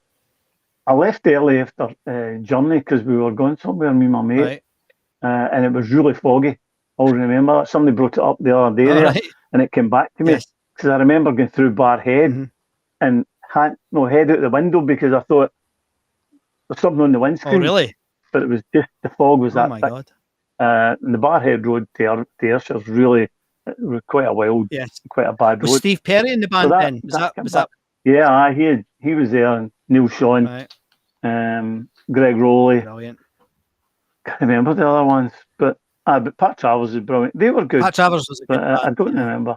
Somebody here. Clapton was probably the one. There's somebody saying this 234 Cheek over on YouTube saying the best one was the Stones when they had Mike Taylor playing for them. Did you see them with Mike Taylor? That was the '73 one. That was when he was. That was the first rock. Well, everybody says Johnny Cash was the first rock show, but for me it was the Rolling Stones, the 16th and 17th. So I went to they two. Mick Taylor played with Billy Preston, and they were the warm up. He had a big afro wig on and playing all this brilliant guitar, and then Preston came on with the Stones, but the Stones were brilliant that night. Yes. Yeah. There was the 2 nights. Yeah. So the Stones are brilliant. Taylor, same as the Who as well with Keith Moon. Brilliant. But there was, and Zeppelin as well. When it was the people that missed the first hour of Led Zeppelin coming in at 9 o'clock, just staggering in at the pub, thinking, right, here we go, and they were on stage at 8 o'clock. Oh my God! To 10:30, so they missed an hour. And that's how there was rumours for years about that show that they only played an hour and a half because they fell out. Somebody was caught stealing, or a roadie was abused, or a road manager, but it was Right. just half the people had missed it. Is that right? I'd never heard that before. Aye, there's a few stories about going So- about. But they come on at 8 o'clock. It told you that the band will be on stage 8. There's no support, and it'll be a 2 hour plus show. Yes. Yeah. What was it like hearing it again? When the That because my mate Billy, who's like the biggest Zeppelin fan in the world, he knows everybody. He's the guy who got me Jimmy Page autograph and rock plants and all this, and he had never heard it. I mean, he's got like every show, and then I says, "Have you heard that?" He went, "No, it might be Nottingham because people tried to say Nottingham was the Glasgow show." Yeah, I remember that. And then we heard it and went, "No, that's Glasgow." Mental. It's funny because, as I'm saying, people, they come in at 9 o'clock and there's somebody shouting for Black Dog, and they've already played it. So this is somebody must have staggered in, and he's shouting for Black Dog, and I think it was the third or fourth song they played Black Dog. This guy had missed it, and he was shouting for Black Dog. That's mad. But, mad. I'd never heard that before. I mean, was it packed that night? Was it? It was rammed because we were queued up to get in. Aye. I mean, I'm asking these stupid questions because I wasn't there, obviously. Was what was the relationship? I mean, that early. I mean, they hadn't gone. I mean, Zeppelin did go off a bit, didn't they? They got a bit self-indulgent, didn't they? They got very self-indulgent. But when you listen to the recording of that gig, incidentally, for folks that are tuning in for the first time, there's our wee brother Facebook group. It's called Rescued Recordings, and they've unearthed, I think it's over 300 recordings from the Apollo. And one of the big news ones was when the Zeppelin gig turned up from, is it 73, Derek? 72, right? December 72. And and the quality's pretty. It's not the best quality gig. No. But you can hear it. It's good enough to listen to it. It sounded mental. Mm-hmm. And not nearly as indulgent as that awful Song Remains the Same. No, crap, by the time they got to Elscourt in 75, it was 3.5 hours, but you were talking, 25-minute guitar solos and 25-minute drum solos and 20-minute keyboard solos, and it was a great show. I mean, Elscourt was good, but it was too much soloing, and the overindulgence was absolutely. Derek, a question. Yep. On you go, James. Right, Derek. So obviously, a lot of the bands would obviously be the rock variety.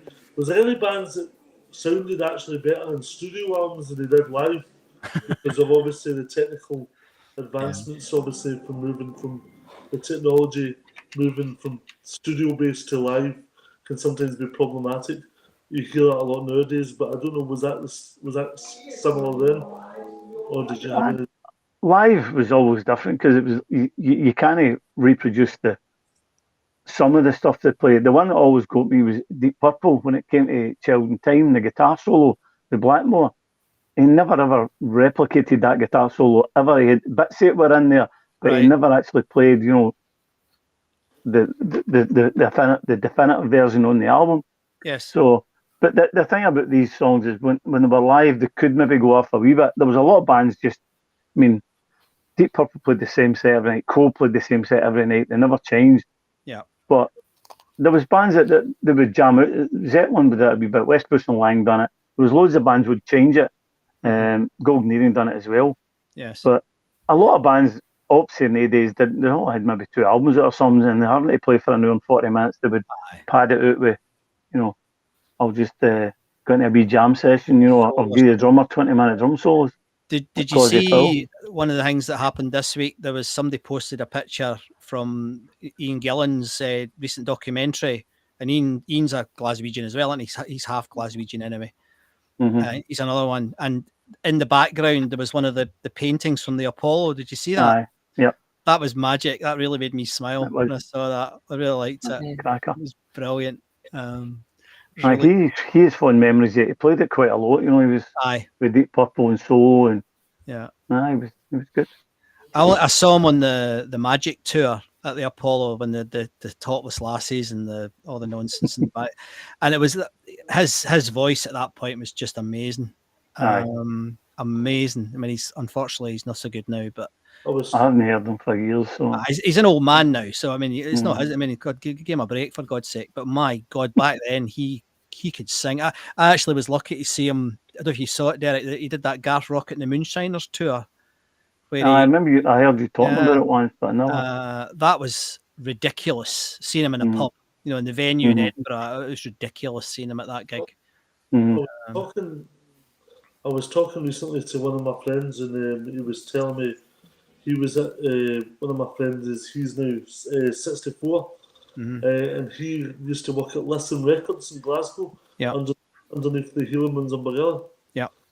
And he was telling me that basically what happened was one time he was in the back of the shop, and that's when Neil Young comes in. So he got to meet Neil Young, and Neil Young noticed that he had a Grateful Dead T-shirt on. Really? And he said, "That's some T-shirt," and he noticed that Neil Young had a Birds T-shirt on, and he swapped T-shirts. And also as well, he managed to get from Neil Young. Neil Young gave him a tour T-shirt, so he's got a Neil Young Zoomer T-shirt. Wow. And he still has that to this day. And I brought it.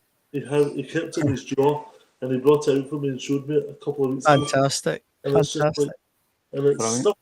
It's stories like that. It's brilliant, isn't it? It's brilliant. What amazes me with the musicians of yesteryear is it's how personal the stories are. It's not like it's nowadays where this is another thing that me and you have talked about in the Zoom before. The sort of relationship with the celebrity has changed. I suppose the distance between you as a fan and you as a celebrity has now widened beyond belief. But back in the days, it seemed like you could talk to. Well, I'm not sure I agree with you. But then James, but then again, it's we're getting way off Apollo. But but it's still interesting. But then again, it's close. It's also a bit.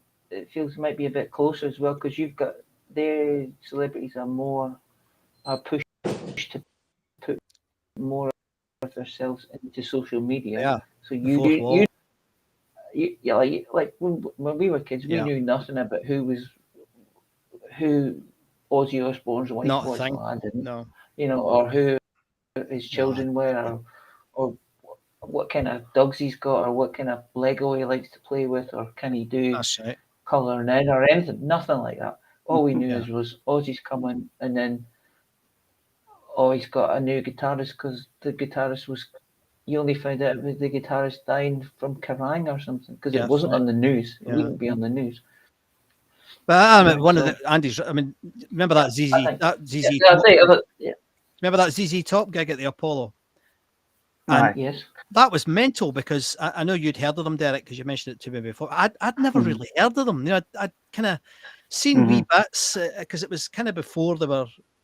I mean, Eliminator had just come out and it hadn't really hit. Yeah. And I'll never forget that gig because it was like, what the fuck is going on here? I had no clue what was going on. And they were like, they were choreographed up the yin yang. And they were brilliant. I mean, they were just awesome. Yeah, not the sort of, they were just brilliant, you know. And it's not like I like choreography that much, but they were masters of it. And blew me away. I'll never forget that night because of that, because I had no clue. I had no clue at all. Genuinely no clue. Could you please define what, for many of our viewers watching at home, could you please define what choreographed up the yin? Well, they just go and watch YouTube. Yeah. You'll see it on YouTube. Yeah. So that was my last Apollo gig. Was ZZ Top? Aye, that was my last one. All right. Not a bad way to go out. Where were you sitting? Have a look at my ticket. You've got on the website. Just give me a minute. I'll tell you. And I'll just fire up I thought my ticket was on the website. I thought it was mine. It could be. I don't know. I don't know. I'm only surmising. I don't know. That's all right. That's true. I'm joking. I just wondered if you were in your usual row M. No, I was in K that time. Oh, K, oh dear. 15. Oh, Aye, K15. but, Yep. But Robert that- Plant was in the audience, and I it remember was good. that. I remember Aye. Robert Plant being there.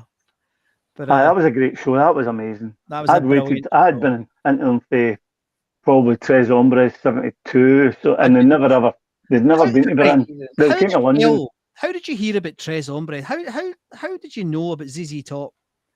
Listen Records in Cambridge Street. I used to go in there and I would just buy an album on an album cover.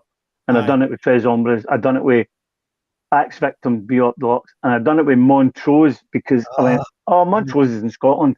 And I just, that was the only reason. And I looked at the cover and went, same with UFO Phenomenon. I just went, and I would do that because you could, $1.99 or $1.49, whatever an album was in 70. Yeah. But we ordered every one of them. There was so there was maybe 6 years in Glasgow buying albums, and we'd all have something different. I mean, the UFO, did I tell you the UFO story is I bought Phenomenon.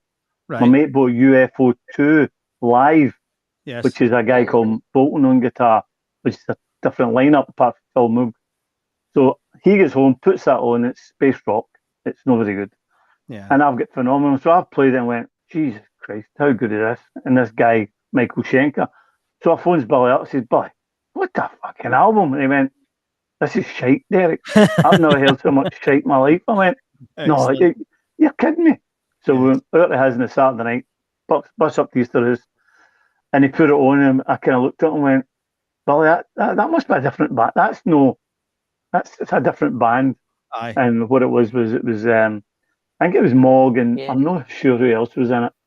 But then I put on Phenomenon, and they kind of went, bastard. Picked the wrong one. It was just the wrong one. I will pick an album. And that's how, because we were all there. We all bought different albums. So you heard that much different we did stuff. that as well. I remember us doing that. Aye. Everybody done it. We've been on here nearly. I never bought an album. Well, I usually recorded my mates, but there was a thing that happened 2 weeks ago that it was wild, and it was weird. Have you seen they released the Van Halen performance at Donington? Donington 84, right? And it's caused quite a stir. Now I think it's just a fucking racket, to be honest. It's brilliant. Nah, it's all over the place. It's rubbish. They're all over the place, but that's what was good about it. But I think you mean it's rubbish. It's brilliant. It's rubbish. It's brilliant. Anyway, Diamond Dave is just an absolute rocket. I with you, mate. It's brilliant. I was winding you up. I said that deliberately. Right, I quite enjoyed it. It's the way you slipped it anyway. The sound is muddy. Let me say that, right?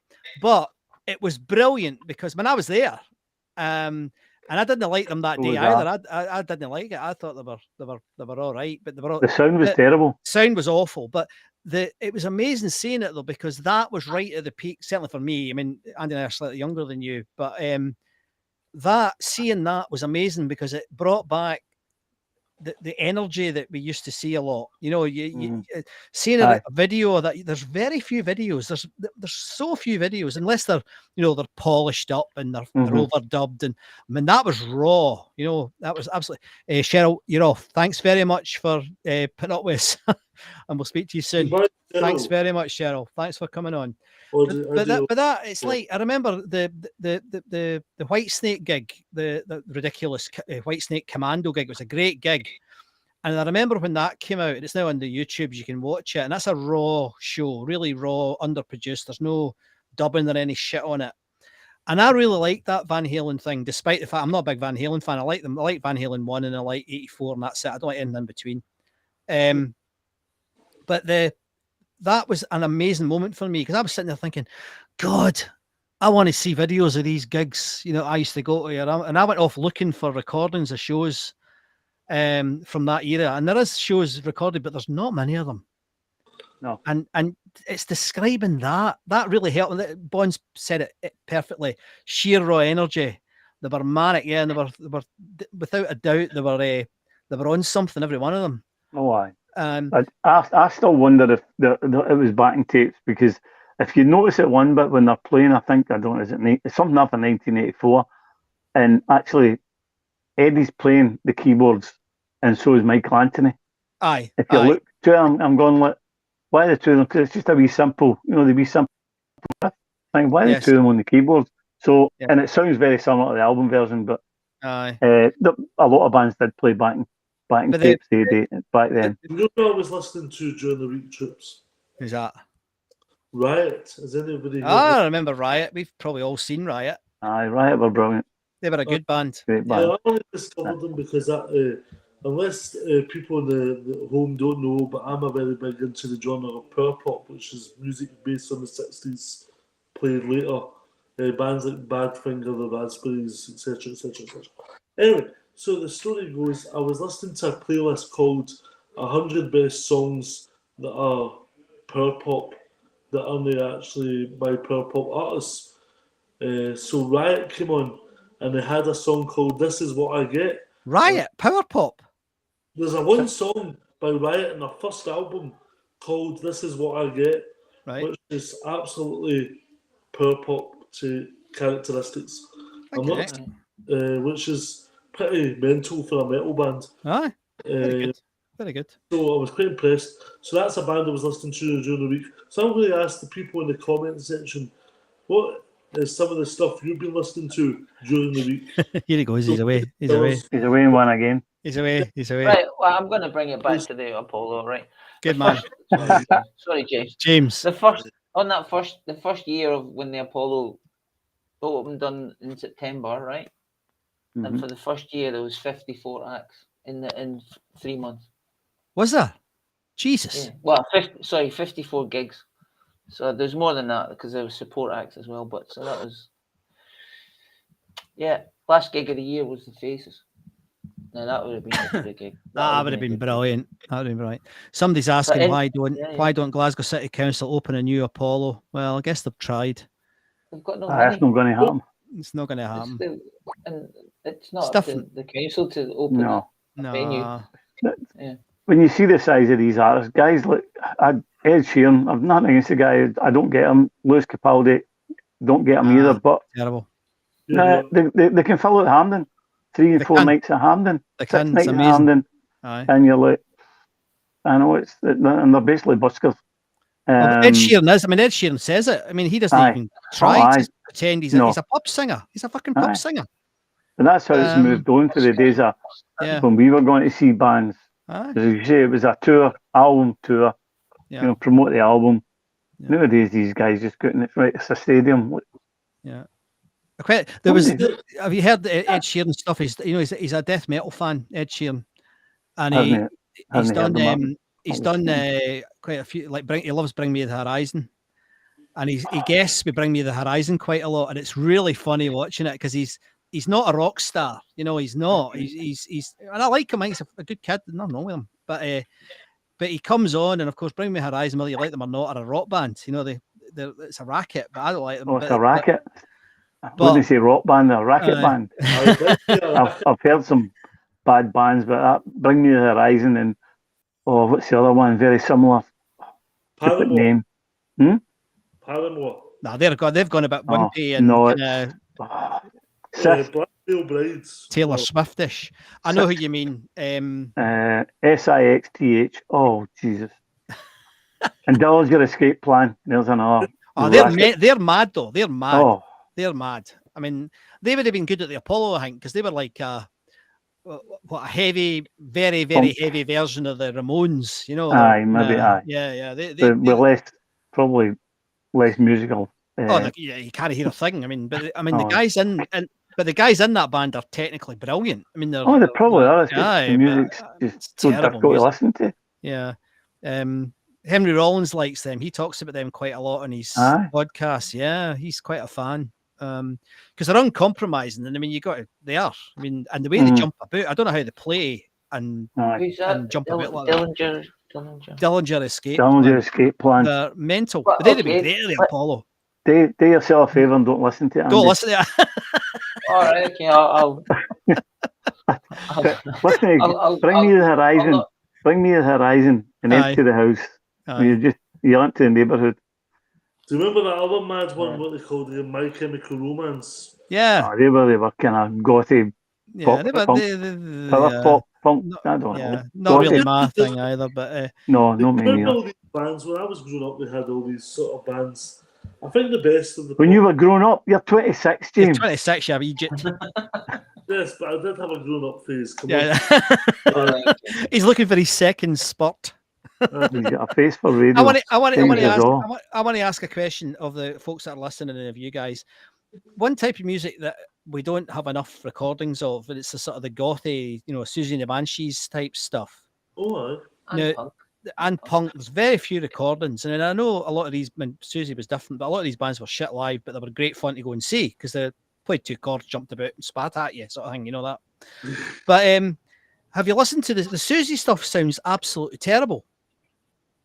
But you saw her recently, didn't you, Derek? Folk love her. She was Folk brilliant. love her. Absolutely brilliant. Absolutely brilliant. What was she? Did you see it at the Apollo? No, I never seen it at the Apollo. No, because I got she was good looking woman, and she was different and all the rest of it. Mm-hmm. Kelvin Grove. See this sort of music. Kelvin Grove. I seen her in July. My pals I saw the pictures of it. It looked really good actually. But I would like to hear more of that stuff. I'd like to hear recordings. That Van Halen stuff's got me. I want to hear more of that stuff because you just don't hear it. You know, it was like the Led Zeppelin one as well. When you hear that, when you're like, geez, oh man, all the years ago, 50 years ago, something pops up. And there must be loads of that stuff out there. I think there is stuff. There is. Maybe the reason why there's so few punk stuff is because they were fighting in the crowd, so the machines got broken. Possibly, but the interesting thing about the Apollo, it's inconsistent because a lot of the bands that were recorded were rock bands, and yet you hear a lot of the wags, the Billy Sloans of this world talking about, it was great having all these big pop bands. They weren't recorded. You get there's Duran Duran and Culture Club and all they're available, and Frankie Goes to Hollywood. They come and go. But there's hundreds of these bands that played the Apollo, and there's no recordings, and I just can't believe it. I cannot believe it. I mean, the Bay City Rollers. Why is there not a recording of the Bay City Rollers at the Glasgow Apollo? Alex Harvey, now the one has turned up now. Thank God. Why were the Christmas shows not recorded? Well, exactly. Why did the band not do that? Exactly. It doesn't make any sense. Can't believe it. Maybe the reason why you don't have any Bay City Rollers recordings because they went away a bang. Oh dear. But there's no beginning to your sense of humour, James. It's really, it's like, well, this chap's saying, Jimmy Page, there is recording. There's one or two Zeppelin recordings now, but there's only one Alex Harvey band that I'm aware of, and that only turned up recently. That's a new recording. Where's the video? I mean, why was that not videoed? I don't understand it. I mean, things cost so much more than. Yeah, sure. They done the video. They made the video in America. Was it Cleveland? There was a video of that came out, which was really good. But it's really good. You wonder. Well, I know there are videos because we've been told there are videos, but it's just people are not going to let us. What about it's not the fans that have them? It's actually the artists holding them themselves. No, I think there's ex-employees. A lot of fans have got stuff. I know for a fact. Want to give you. Yeah, I know for a fact, and I know his name. Who's got Quo? He's got Alex Harvey. He's got, and he will not share it. And it's like, fuck you. That's the 70s and 80s attitude. Aye. But there was a Barney about one of the rescued recordings recently because somebody withdrew it because he said, I didn't realise you were going to get it away for free. I mean, what? I know. And it's such a shame that. But even the other thing that happened, sorry, we're really good on here, but the other thing that happened just 2 or 3 weeks ago was all those Quo pictures turned up. Mm-hmm. I mean, Andy'd seen them before, but that was amazing. High quality Quo pictures from the Glasgow Apollo just turned up in 2023. What? Well, there's some there was loads of pictures on the article the other from yesterday or the day before, like Tina Turner at the Apollo. Was there? Oh, I haven't seen that yet. Yeah. So this is I think on that Billy Sloan one, there's a couple of pictures. I need to look. This is a Glasgow. That's a Glasgow Apollo amnesty. If you are there in the comment section and you are holding a videotape or whatever, please send it in. Send it in. It's hard to get in. Yeah, Bond's making a good record point. them. Yeah, but Tom Russell did obviously have some influence. I need to ask him actually if he did. But I mean, there was so many of the rock gigs are recorded; it's unbelievable. Yeah. And gone now. Aye. The funny thing about sending them in is also as well for the Glasgow Apollo to have this stuff. The reason we need it as well is it's not only just for you or for the fans of today. It's for the fans of tomorrow who want to see this. You're like our marketing manager here, mate. Absolutely, you're right. You're right. Marketing manager. Aye, but you're right, and it's nice of you to say that. But you're absolutely right, because the other thing that's great, I'm very proud of, and I think Andy is as well. I know he is that we've now captured the memories of hundreds of folk, on the Facebook group, and and it's great, man. And what is funny, I mean, when folk join the group, and it's one of the things for folk that haven't been part of the group, but when folk join the group, they gush. Like we're still getting, how many are we getting a week, Andy? Average 20, 30, 40, something like that. Yeah. New members every week. Yeah. And this has been going 15 years now. And but every week all these folk gushing about this and that ticket and this ticket and here's all my tickets, and it's absolutely brilliant. Loved what I've seen of the show now off the dinner. Thanks very much. I don't know who you are because your name's not popping up, but thank you ever so much for coming on. Andy, can you see who that is? Just say thank you. To be honest with you, your tickets the usual standard. Thank you very much for your comment. Thanks very much, Facebook user. I really appreciate it. Oh, it might have been Joanne, actually. Thanks, Joanne. If it's you, thank you. But, could have been Billy Sloan. He's busy doing TV interviews with all the bands he saw and influence there. But it's quite interesting though why people would want to keep it to themselves. I mean, also as well. But it's old farts, James. It's people who don't even. I mean, Facebook's gone out of fashion, but there are people who wouldn't even. Oh, it's Raymond. How you doing, Raymond? Raymond's my son. He's in Mexico. Oh, he's in Mexico. Mexico. Well done, mate. Enjoy your dinner. Aye, enjoy yours. Aye, have some for me. Aye. Yeah. Your cocktails. But I think that there are people who are over the age of 50 who don't use social media. I mean, Andy and I have got pals that just don't go on social media at all. That are the same age as us. They do not go on it, And because of that, a lot of their attitudes, I think, are still the same as they were in the 80s. I bought that. I paid 20 quid for that rare recording of Akadika at, some pub in Glasgow, and I'm not sharing it. Another thing they do, Andy, is and Scott, is they'll edit stuff down before they get, because that Bowie one, the 72, the Ziggy one, that's definitely all chopped to bits. Aye. And I dealt with guys for a Hendrix thing I was into, so I used to swap with people, and it was you would get gigs that were rare, but the intro was missed off one song, the ending was missed off another. There was really bad edits, and they just didn't want to get it, and they're still the same to this day. They recordings are out there, but they're not the full thing, and that's what gets me a lot of time. Just put the whole thing out. I mean, what you got to do? Landfill when you're away. Well, that's true though. Leave it. It's a bit of rock and roll history, and it's just going to disappear because you think it's worth money. Yes. Well, this is another thing for you. This is another amnesty, not only for the people who have he's away again, but the amnesty for the sons and daughters of Sons of Anarchy. So see if your son, see if your dad or your ma has a tape from the 70s in Apollo. Get them stop hoarding the tape. Get it on the Apollo. Come on, boys. You know you want it. Anyway. Well, I think on that, I think we better bring this to an end because we've been on for 2 hours. I can't believe it. I know. I thought we just round up to the 2 hours. Right, we'll wait for our 5 minutes. But listen, both of you guys, thank you very much. And Derek, thanks. For your thank you for doing what you do. Thanks, mate. And we'll need to get means a ton. Another thing. It's going to happen. A meet up.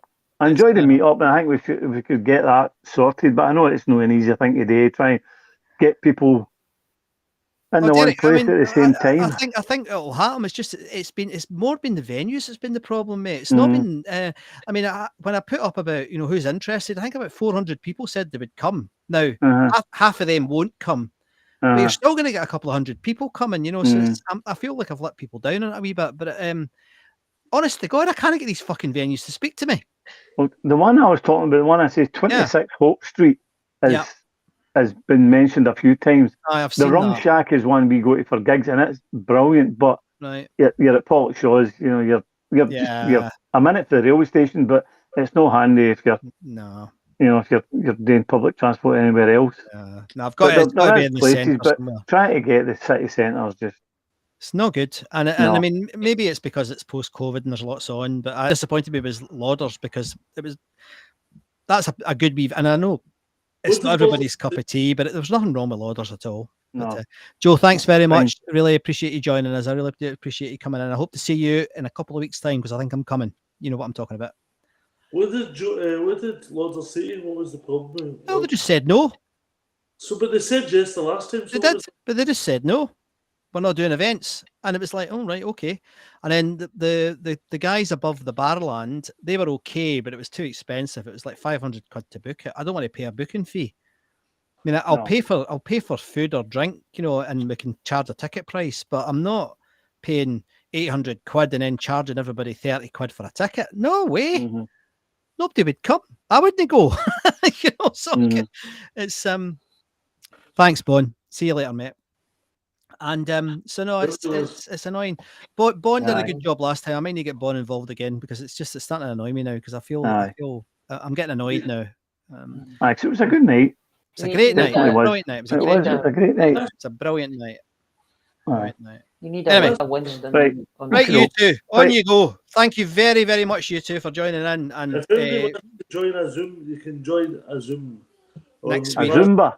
Zumba, right. Time for bed. Good night, James. You're off. Right. Derek, good night, guys. Thanks, mate. Thanks you're again. off. Cheers, see you later on. See you soon. Bye-bye. Bye. Thanks for coming on.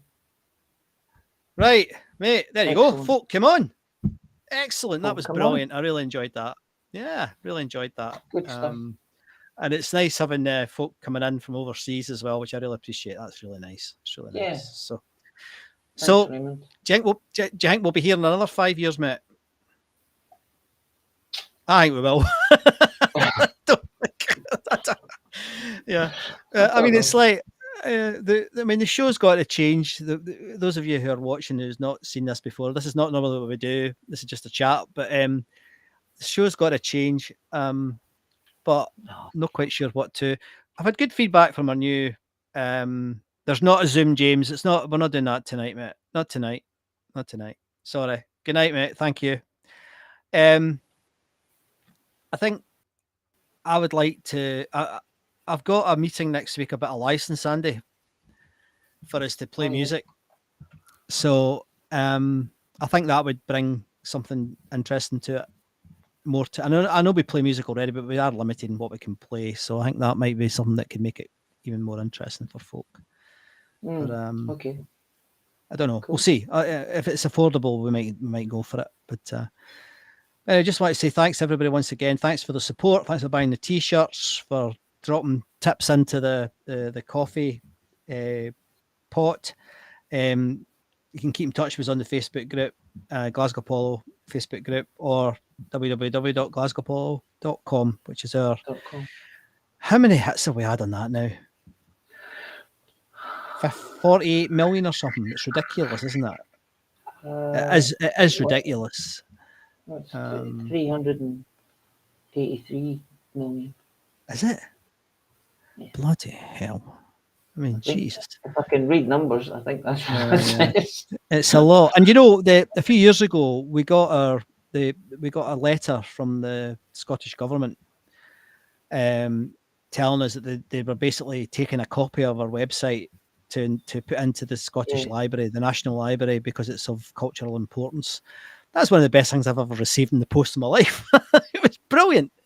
So we're very proud of that, which is really nice. And if you want to go, if you're on, and you've not, this basically what I did earlier on, like many years ago. There's a forum on there. Well, it doesn't work anymore. It doesn't work, but the comments are still there. And still there, yeah. And some of them are lovely. Hilarious and really nice. So. Yeah. Okay, so Yeah, I'm going to go on, play us Happy. out. I'm going to play us out with that daft tune again. I think, unless I've got something else I could play us out with. Hang on, let me just see. It's at the end now, so I can play in the light, I can't thought I? you were gonna. You should have played "We Wish You Well," mate. Oh, that would have been good, but I hadn't prepared for that. Sorry. I know. I'll play some music to let me just see. I think I can do this. I can do this. Like, here you go. Like, folk might not like it, but I'm going to play some. Here we go. Right, just a random. Right, any show. There you go. Random. Right, we're closing out. Right, This we're is closing dodgy. out. We'll say thank you, but if you want to hang on for the next few minutes, I'm going to play a song that just randomly is playable here, and it's a Scorpions song, and actually, it's quite cool because it's Still Loving You, and I never cued that. That's pure fluke. Right. So Okay. thanks for tuning in, everybody. Enjoy the Scorpions, and we'll see you soon. We'll be in touch. Oh, didn't play the See bit? ya. I'll play this.